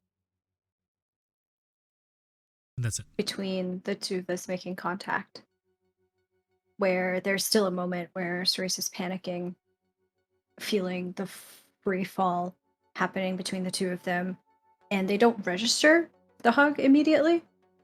But after that moment, their body stills for a second, processing what's happening, and they stop talking, they stop freaking out verbally anyway, and their breath, ragged, is going as they listen to you talk. And the longer that you go on, Cerise's arms, I think, come down and they wrap around your neck, slowly and tentatively, checking to see if Jet pulls away or has any aversive reaction at all to it. None. And surprised at there being none, no recoiling, they lean into it further, and Cerise, I think by the end of it, puts their forehead on Jet's shoulder, listening to him talk. And you can hear them breathe deeply, a little too quickly. And they whisper into your shoulder, "I'm so afraid." It's okay to be afraid. Because regardless, you're not alone. Why? Why are you still here after everything that I did? You have every right to leave. Because I think you'd probably do the same thing.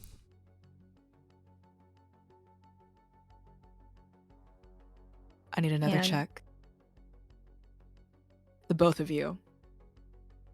Composure or wits. Investigation or awareness. And then adding any occult that you have. Okay. You'll need a 5. Better. Composure. Plus... God damn it. Okay, I am going to re-roll, using the willpower that I just got, thank you. I am going to re-roll one of my dice. I'm going to use a willpower to do this again. How many do I need? 5. I Five? sent you a reroll too, Hamna. Oh, thank you. I'm going to do that then.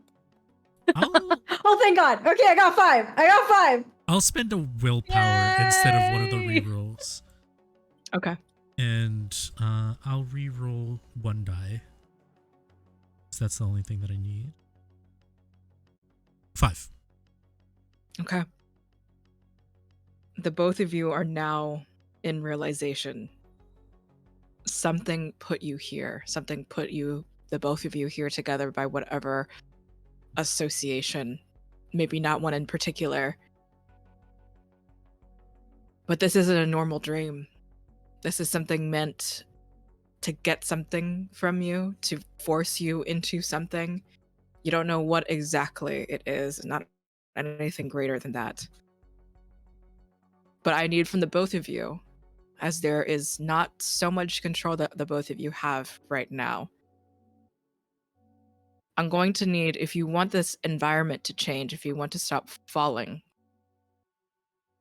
what is a memory of a place that the two of you have been in together? The both of you will have to agree on where to go.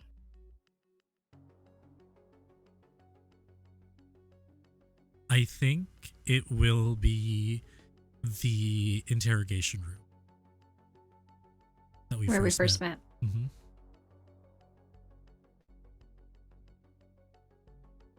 And there you are, suddenly holding each other, wearing the clothes that you were wearing those 1 to 2 years ago.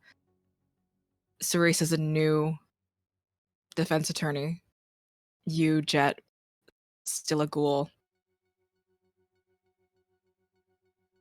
You look at each other whenever you pull away, younger.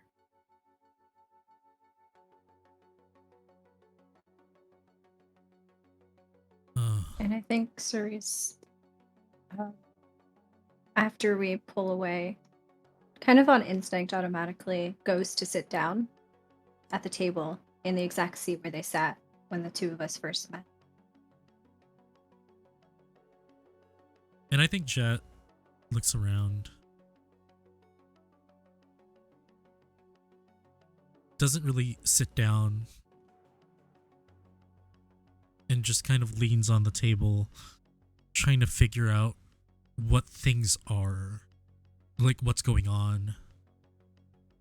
And just resigns to whatever this is. And just says, there are worse things than whatever this is.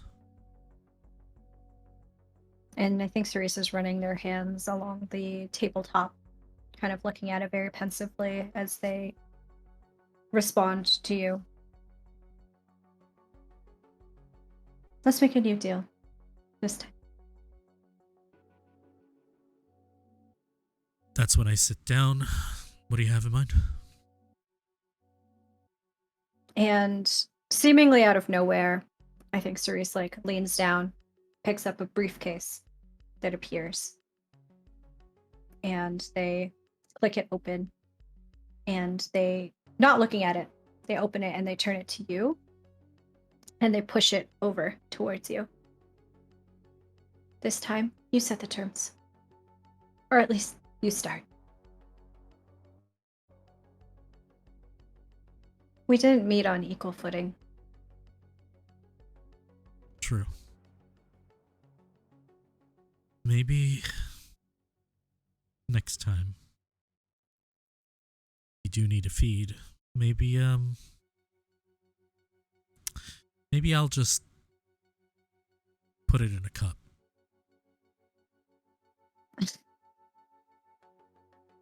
I don't think that makes a difference in this case, does it?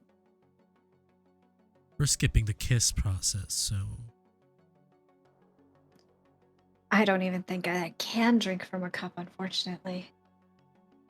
either way, if you do need it, then it's probably best way. But terms.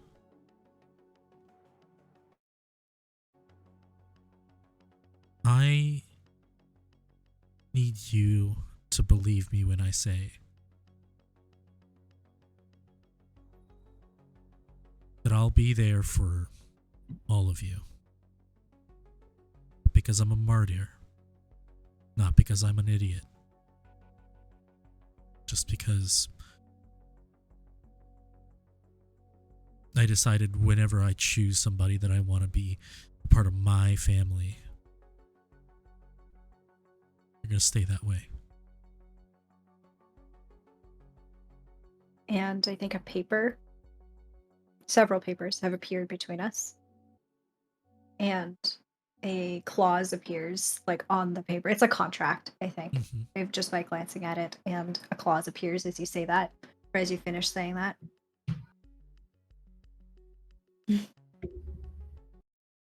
Then,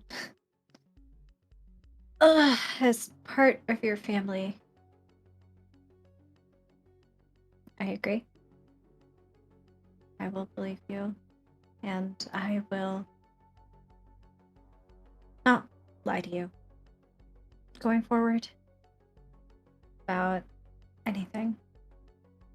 I will try, anyway, to trust that you will be there when things get messy, when things get bad. And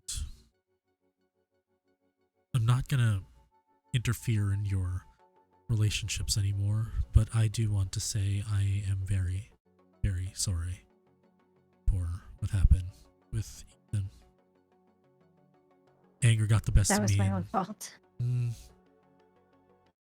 I think we both have different kinds of faults there. We both did something wrong.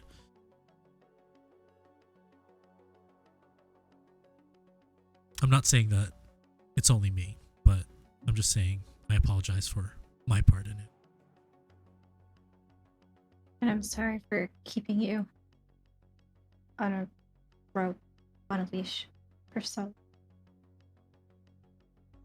And I think Jet produces a pen from maybe out of thin air and just signs his God-given name and pushes the paper over. Cerise takes the paper, I think takes the pen out of your hand, so it's the same one. And they go to sign it, and just before they do, I think they look up at you. Can we add something? Sure.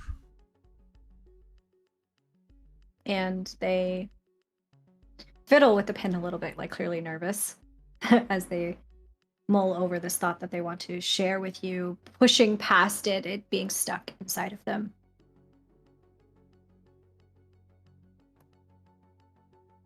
While your infatuation with me may have been artificial, whatever I complicated feelings I had for you were not.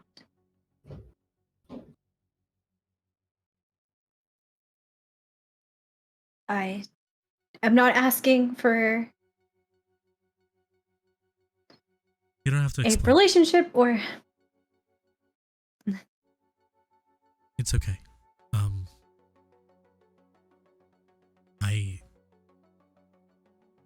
It's okay. I don't know. We have eternity, right? So I right now I just don't know what's going on. Yeah, I just needed you to know. I appreciate that. And yeah. You asked if it was real. It was. It is. You see Jet cracks a smile, just looks away and kind of just softens in the demeanor this whole time, like from when you first woke up in this dreamlike state, and is a little bit more comfortable. I think you start to see a little bit more of signs of the old Jet before 6 months ago, before a little even before that. Just relaxed, happy-go-lucky, and just finally just looking at you as a person that they respect. And they're listening to you. And they're accepting what you're saying. Relief washes over Cerise's body. A breath that they did not know they were holding, like, exhales out of their mouth, and their shoulders relax. and they kind of like look like they're going to say something, but they kind of can't, and they just kind of look down and sign the contract, place the pen down.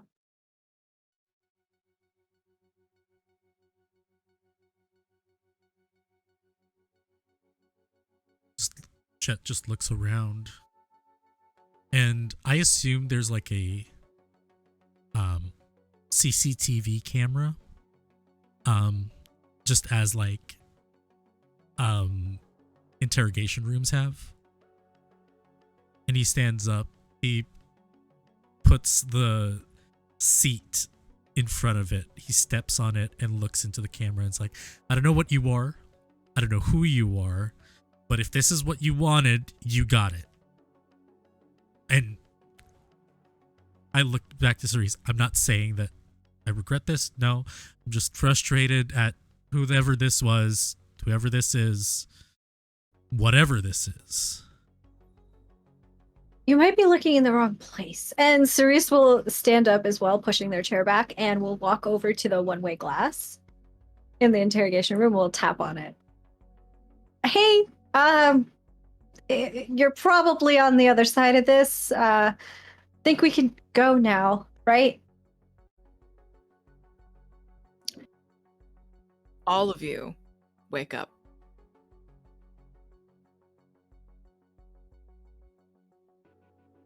Jet and Cerise, it may be a little jarring at first because the both of you do not wake up in the same space that you were sharing, occupying together. Natalie still sleeping. And Wendy's, who presumably woke up from this before all of you did. The text message in the group chat. I think Jet brushes a little bit of hair aside from Natalie's face. Kind of just as a sigh of relief that things may be doing okay. Texts, like, looks for his phone. They sees the group chat or whatever. Before opening that, just texts, hey, I need somebody to watch Natalie. And then starts looking at the group chat.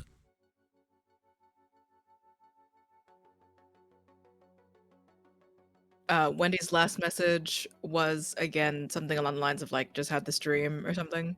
I have a blood fruit. Oh. Oh, shit. I think Cerise sees that message and texts back, wait, you saw Key again? I thought we weren't supposed to go back to them. Why do you have a blood fruit? Wait, no, I want one of those. Can we come over? It is in a jar in my cabinet. I don't think it's a good idea to eat it. Okay, hold on. I'm coming over. Yes, you can come over. It showed up in my brain. Teresa's not even reading the rest of these texts. They are getting ready to go over to Wendy's apartment, which is like in the same building, so it's not going to take long. The blood fruit is not in a jar. Go ahead. You get an upside down smiley face emoji. Wait, did you fall asleep in your bed or at Viridian's house? Oh shit, right, never mind. I'm at Viridian's house. It will take a little bit for me to get there. Because when you wake up, you see, sorry, I got distracted because I somehow hit my notes and gave myself a really deep paper cut and I'm bleeding. Oh no. Anyway, when you wake up, you see that all of your notes that have been strewn everywhere when Viridian came to retire, they stacked them all very neatly. And they're on, like, the foot of the bed. There's probably, like, a little sheds there. They've been stacked in a little pile at the foot of the bed. And when you wake up, Viridian is passed out next to you. And I think you texting excitedly about bloodroot, Viridian kind of stirs. And I think you've left the bed at this point, but Viridian is looking at the text messages just, like, very sleepily. And all they text is what? Question mark? No. Viridian rolls out of bed so quickly to go find you. I think I'm still in the room, and like when I see that you've woken up, Cerise like comes and like kisses Viridian on the forehead really quickly as they're like putting on like a shirt or something, and they're like, "Come on, we're gonna go over to Wendy's. No, They've got a blood fruit." Not for you. Well, we don't know that yet. We don't know that yet. Oh, okay. If you're going, I'm coming with you. Meanwhile, while this is happening, Wendy had texted that it was in a jar hidden in a cabinet, but it is in fact right next to them in their bed still.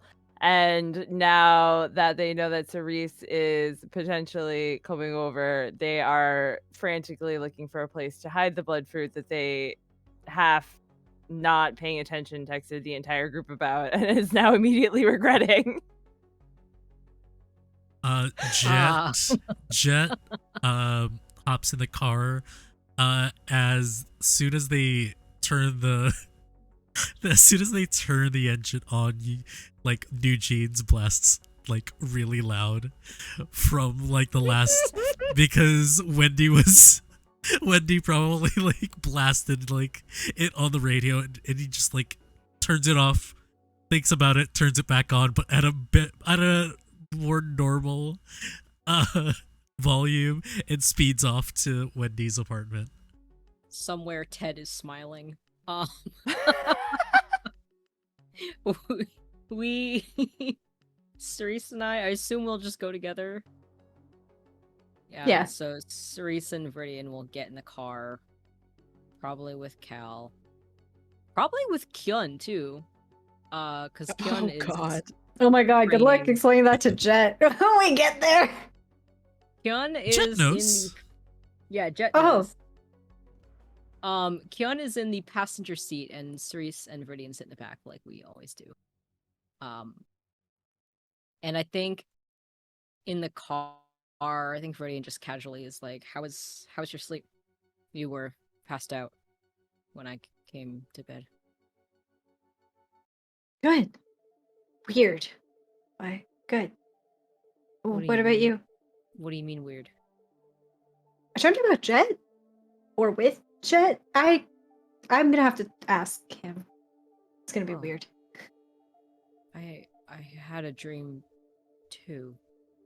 I think Viridian's like looking out the window as the car is going. Yeah. Anything notable? Anything fun? Debbie. Oh. Perhaps we shared a dream too. And I think Viridian like looks down, realizing that there's a very real chance that this dream was real. That Debbie actually is going to wake up and remember. Because I literally think they went on a date. I literally think the rest of the dream was them going on a date. That Debbie will wake up and remember everything. And I think if Viridian could blush, they would be blushing a little bit, but they can't. Honestly, I think Cerise is a little too excited about the blood root to really be paying attention to the like emotional changes going on in Viridian right now. So understandable.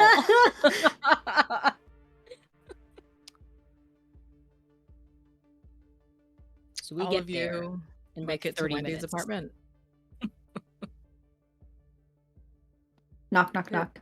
Who now has a paper bag sticking out from. Not even a Ziploc. No. Paper bag. Damn. And I imagine they were like, okay, where's no one gonna look for this? The couch that only Viridian sits on, because that makes sense. So Wendy's gonna stick it in the paper bag and put it under the couch that Viridian sits on, and kind of just like kick it with their foot to get it under there, and then answer the door. Hi. Okay, where is it? And Cerise like pushes past you and like walks into your apartment. Cerise, no, and Viridian just like walks past Wendy and like shoots her a look like, like you should not have done this. And Viridian's just going to walk over they take their jacket off, hang it on the coat rack, and they'll sit on their couch as they normally do. And they're just watching Cerise like face around.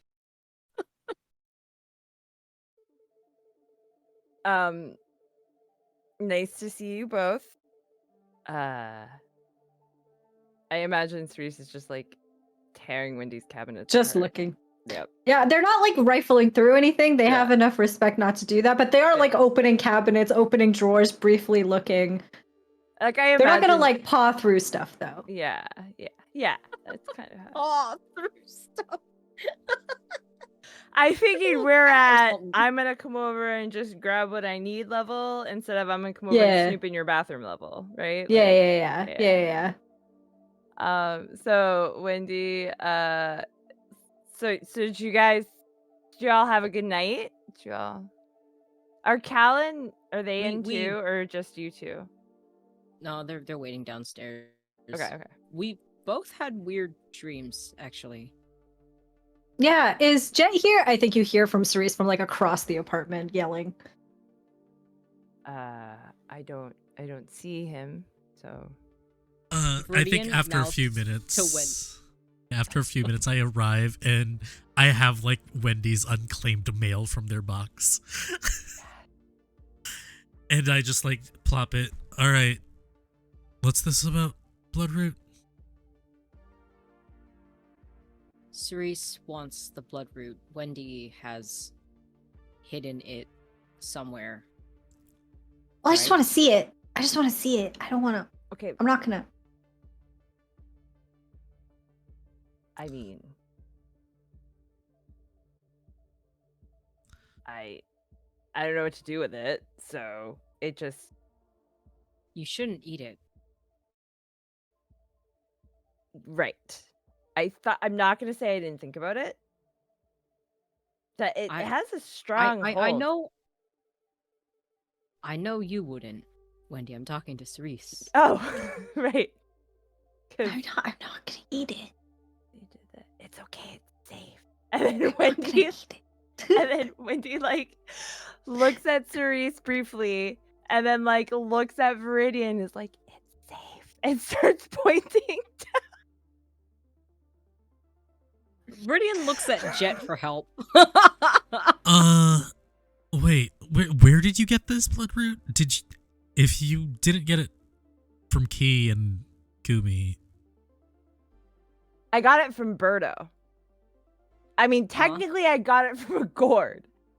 From Birdo, the character from Nintendo? I mean, who? Well, no, it was an actual bird, but I didn't know what else to call it. Look, okay, so I was here, I was sleeping, and then I wasn't sleeping, and I wasn't here, and I was somewhere else, and I don't know if you know about the story of the Brothers in the Gorge, which is too much for me to get into right now, but there's a story, and I was there, and there were gourds and a bird, and Hayden was there, and then we had a really nice moment. It was a very nice time. I rather enjoyed it, and then in the gourd was a blood root fruit thing. Viridian, as you were talking, is looking under the couch. I assume I can find it because you just shoved it there. I shoved it in like one of those lunch bag, like paper bags under the couch. So yeah. And as you finish up, Viridian will sit back up and is holding this bag and just kind of like looks in it, and then just is holding it on their lap. Oh, you found it. Wait, so you got this in a dream? You know what's weird is just us dreaming at the same time. Oh, you had dreams too? Did you also get root, whatever it is? And I look at Cerise and like, kind of. I guess. Yeah. And Cerise looks back at Jet. I think this understanding on their face. I think Viridian notices that, and they also just like nodding quietly, and they say, I didn't receive a blood root either, but I also dreamed. You guys didn't get anything? Well, not nothing. Oh, okay. Yeah, So, you say that. and Wendy is just like very confused right now as to I feel all of like the looks and all of the things that are happening. I feel like I'm looking at Viridian. It's like, what is that supposed to mean? So Wendy's just like looking at Cerise, looking at Jet, looking at Cerise, looking at Viridian, looking at the bag, and then like kind of they're all just like really quiet. And Wendy's like, oh, okay. So we didn't get Bloodroot. We didn't all get that. Okay, like No, but something made something made these streams happen, right? That wasn't normal. That's what I'm thinking. According to Birdo, I had that made same mine. feeling. Wait, I'm sorry? The bird Ooh. told me that I made mine, that I was in control, so I could like do stuff. Did you make put this us? stream? Birdo didn't say anything about you guys streaming. But I have the Bloodroot, so that Did not Birdo, this character, did they tell you what to do with the Bloodroot or why you honestly, have they it? were Or so unhelpful. They wouldn't tell me anything. I was asking so many questions, and the bird was just like, "I don't know. You made it," and I'm like, "What am I supposed to do with that?" did you just want Bloodroot? So you went through an elaborate dream to get it?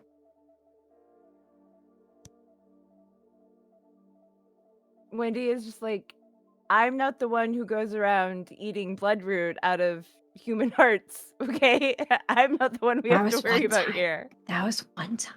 Yeah, and we're trying to make it one time, Cerise. And I was trying to find a jar, and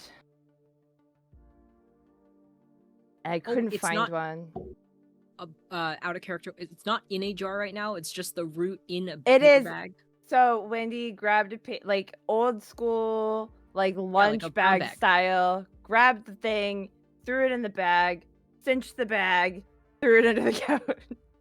Oh, it's not in a jar. Okay. No, it's just raw dogging in a it's free bag. balling in a fucking paper bag. That's all I Okay, have. well, if we can't eat it, could we give it to someone else?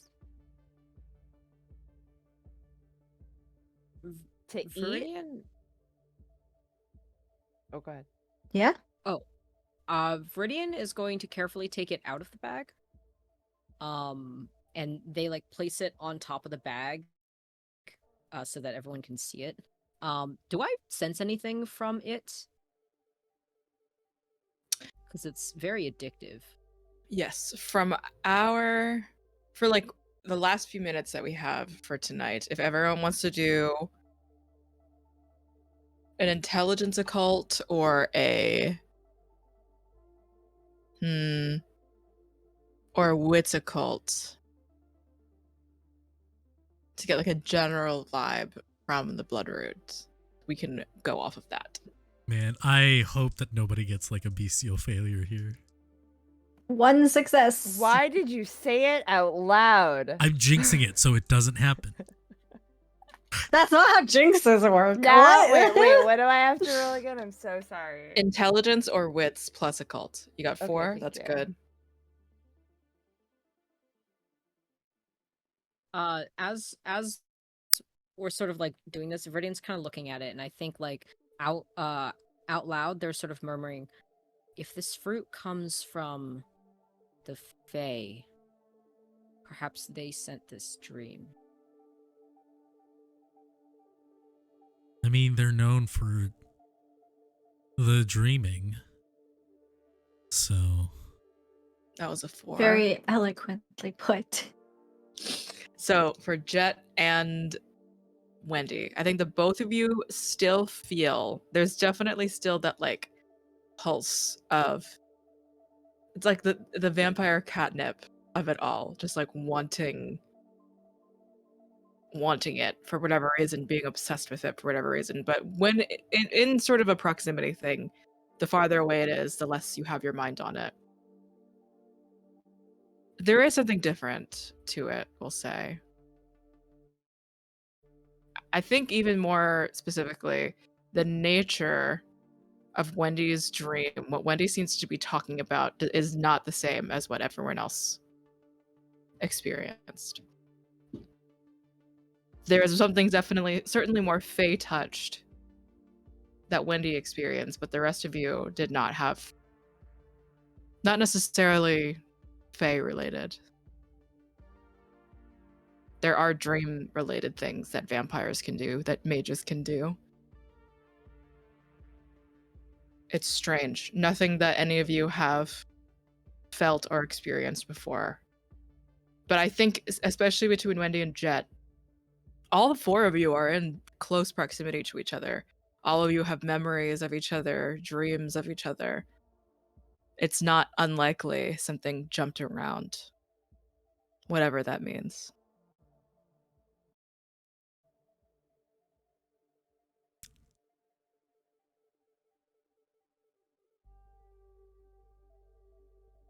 I don't really know what this means for us. All I know is we should probably put that in a better sealed jar.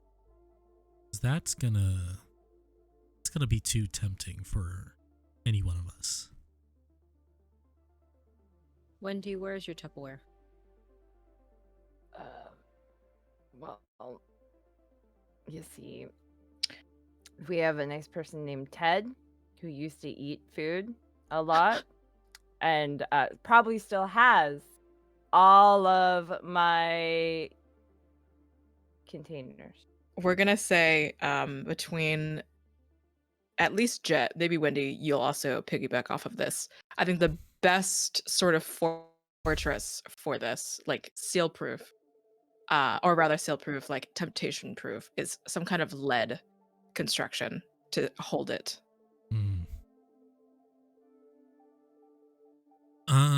Would I have any kind of thing like that in my lab? What's the check your trunk roll thing? Interesting. Anybody here a doomsday conspiracy theorist? Because then you'd have a bunker. Ted. Ted. No, what's the thing? Do you ever want to talk about, Jay? Like in your trunk. I'm checking it trunk. right now. It's a background? Merit. Oh, it's a merit. It's a merit, yeah. Hold on, sorry. I didn't realize you were asking. I can find it. No, yeah. So it's called because I know that check the trunk. Check. I got it. There's like a roll. You have EC access, cache tools, character with resources 2, common items found in the cache could be sawed-off shotgun, rusty bolt cutters. Take additional dots in preparedness. There's no roll. It just gives us the quality of item depends on Viridian's resources. Mega rich. I have max. You have within your between all of us, we could find one. You have within reasonable rights, especially Viridian being a shipping company person. Literally, there will be access to lead. Cool. Rather than like a magical, unless Iris has lead boxes for specific things like this, someone might literally make a lead box, a dangerous fucking metal and powder situation. But it's possible. It can happen in a night. I still think that we should also consider what to do with it. Oh yeah, of course. I mean, murder was mentioned, so. Excuse me? Huh? By whom? I'm not above murder, but... The bird? The bird told you to murder? I mean, it didn't say not to murder, and it kind of said the word murder, and I think I think we're gonna maybe we might need it. Did you put booze in the juice boxes again? I don't think that works. Does it? Does that work for I you? put booze in the juice box. Jet, sorry. Do you think? Yoinking Fabs into the scene. I would have manifested myself something much better for me than this blood fruit root. You know what? Fair.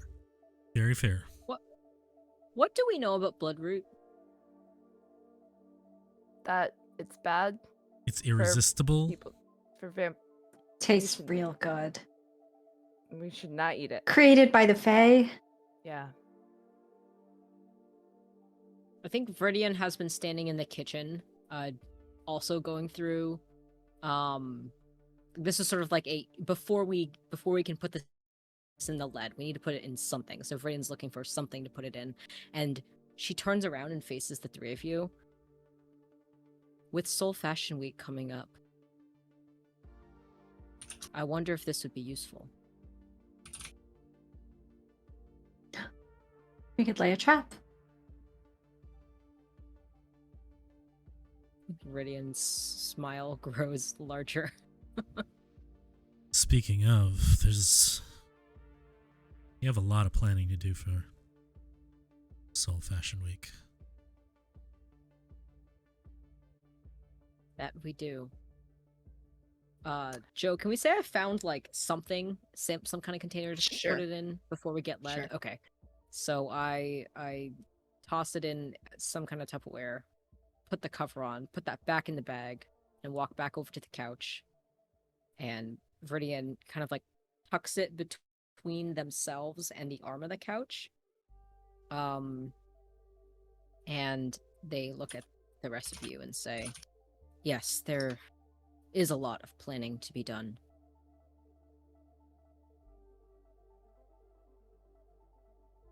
Where do we start? And unless anything literally wants to be planned at the end of the show, that is where we will end episode 8 for tonight. Thank you all so much for coming around. Sorry, Raid, we are wrapping up, but thank you also so much for your company. Once more, that was episode 8. Next week is going to be our penultimate episode, as well as the finale being the end of this month. We are skipping our usual end of the month week break, etc. All updates and all things over in our Discord as well as our Twitter.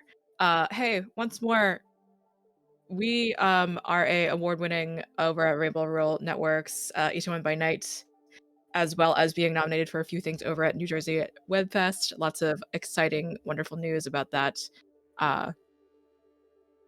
If we win, that's great. Please support the rest of all of the wonderful people that are also being nominated. Lots of announcements and updates of all over for Bad House. Lots of fun things coming up. I have been Josephine. I've been your storyteller. You can go over to Nameless Domain, and you're going to expect lots of stuff about the Pokemon Showdown tournament that's coming up. Hamna can talk a little bit more about that.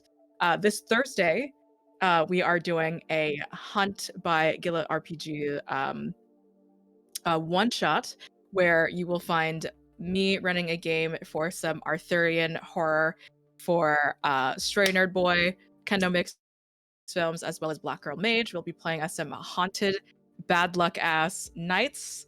And we will also be, there will be an announcement about this. There will also be 6 download keys that we will be raffling off to get the PDF for Hunt. So if you are interested in a Lumen system, playing one of those for the first time in a wonderful Arthurian blood horror fiasco, please consider interacting with an announcement post that will be coming up tomorrow over at Nameless Domain once again. Also, Renewal Red Row is this Friday for me, as well as Bad House, and lots of stuff coming up. You can find me at Scary Dog Friend, and I'm going to pass it over to Youngles. Hi, I'm Youngles /Jen. I play Wendy, who just seems to be making very interesting decisions that work out the way they do. So there's that. You can find me at the socials things, but I'll also be doing a charity stream on Thursday for Make-A-Wish over somewhere. And then I've got Emerald Templars on Sunday, along with other stuff that I'm sure Jay's gonna talk about. And then that's all, and then I'll be back here. So yeah, thanks for hanging out. It's good to be back. I've missed you all.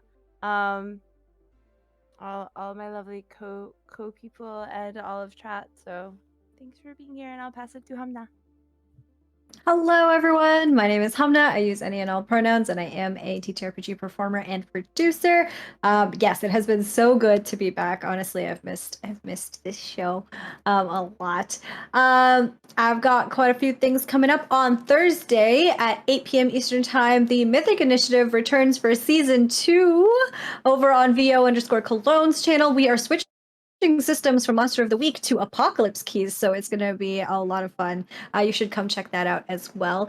And in addition to that, on August 18th at 11:59 p.m. Eastern Time, I believe, the Nameless Showdown signups close. The applications close on August 18th. So if you want to be part of Nameless Domain's second annual charity Pokemon Showdown tournament, it is a paid opportunity. It is going to be full of drama and rivalries. The Elite Four from last year's tournament are coming back. So if you want to unseat our champions and take Cleric down a notch, because they've been real loud on the internet, so loud. If you want to take them down a notch, feel free to apply for that. You can find the application over on Nameless Domain's Twitter. Yeah, it's going to be a good time. I highly recommend joining. And with that, I will pass it over to Jay. Hi, everybody. My name is Jay or Nala. I am on Twitter at NalaWoo and at NalaDraws from my artwork. I'm also at NalaDraws everywhere else that I exist on the internet. I am running this weekend a 2-day charity stream to raise money for the victims affected by the fire in Maui. It's going to be August 19th and 20th. We have on 19th on Transplanar RPG, their regularly scheduled Chaos stream. There will be in-game incentives. And then on Sunday the 20th, we'll have 2 games that are going to be announced very shortly. We are going to have all kinds of prizes. We are literally sifting through the prizes right now just because we got hundreds of prize donations. But if you, for every $5 you donate, you will get a raffle ticket that you can allocate to any of the prizes that are available. We have donations from so many people and companies: Roll20, Evil Hat, Metal Wave Games, Hero Forge, and so many other like individual one-on-one consultations, people in the space running games for you, digital goods, physical goods, gift cards. There's so much stuff. Please show up. We're going to be raising money both of those nights, so please come out. It's my very first charity event, and I am really humbled, I think, by how much the community has shown up for this. It means a lot to me. As far as everything else, I got some other shit, but that's the most important thing I want to talk about for that. So thank you all for coming, and I hope to see you in chat over this weekend. Oh, sorry, the second day streaming is going to be on Asians Represent. Forgot to say that. So yeah, Transplanar first night, Asians Represent second night. We got some cool games. Yay! Okay, passing it to Fabs. What's up? I'm your producer, Fabs. Yes, yeah. You are. You can find me on Rackets and Pens for comics stuff, and you can find me here, Madhouse RPG. Like Joe said earlier, on Monday we will be playing a new save of Baldur's Gate, as in fresh. We're just gonna start it. We're gonna play it once a month, just for shits and giggles. You know, we're not gonna do character creation anymore. We already did it. prior to the stream. So, you know, we're going to jump into the game. Other things that I am gonna be on, right now we don't have a concrete date yet, but we hope to get to our last episode of Lodged, a Monster of the Week campaign over at Stella Luna TV's channel. So check out socials for that. And now that Itaewon by Night is almost over, check out, be sure to follow Bad House RPG. We're gonna have a bunch of new Darkness Eternal stuff coming in the next few months, to take its place for a little bit before we come back. So yeah, bam. Yeah, see, yeah, we're gonna have some fun, Liz. I'll see you tomorrow. But yeah, thank you so much for joining us. Joe, sign it out. Bye.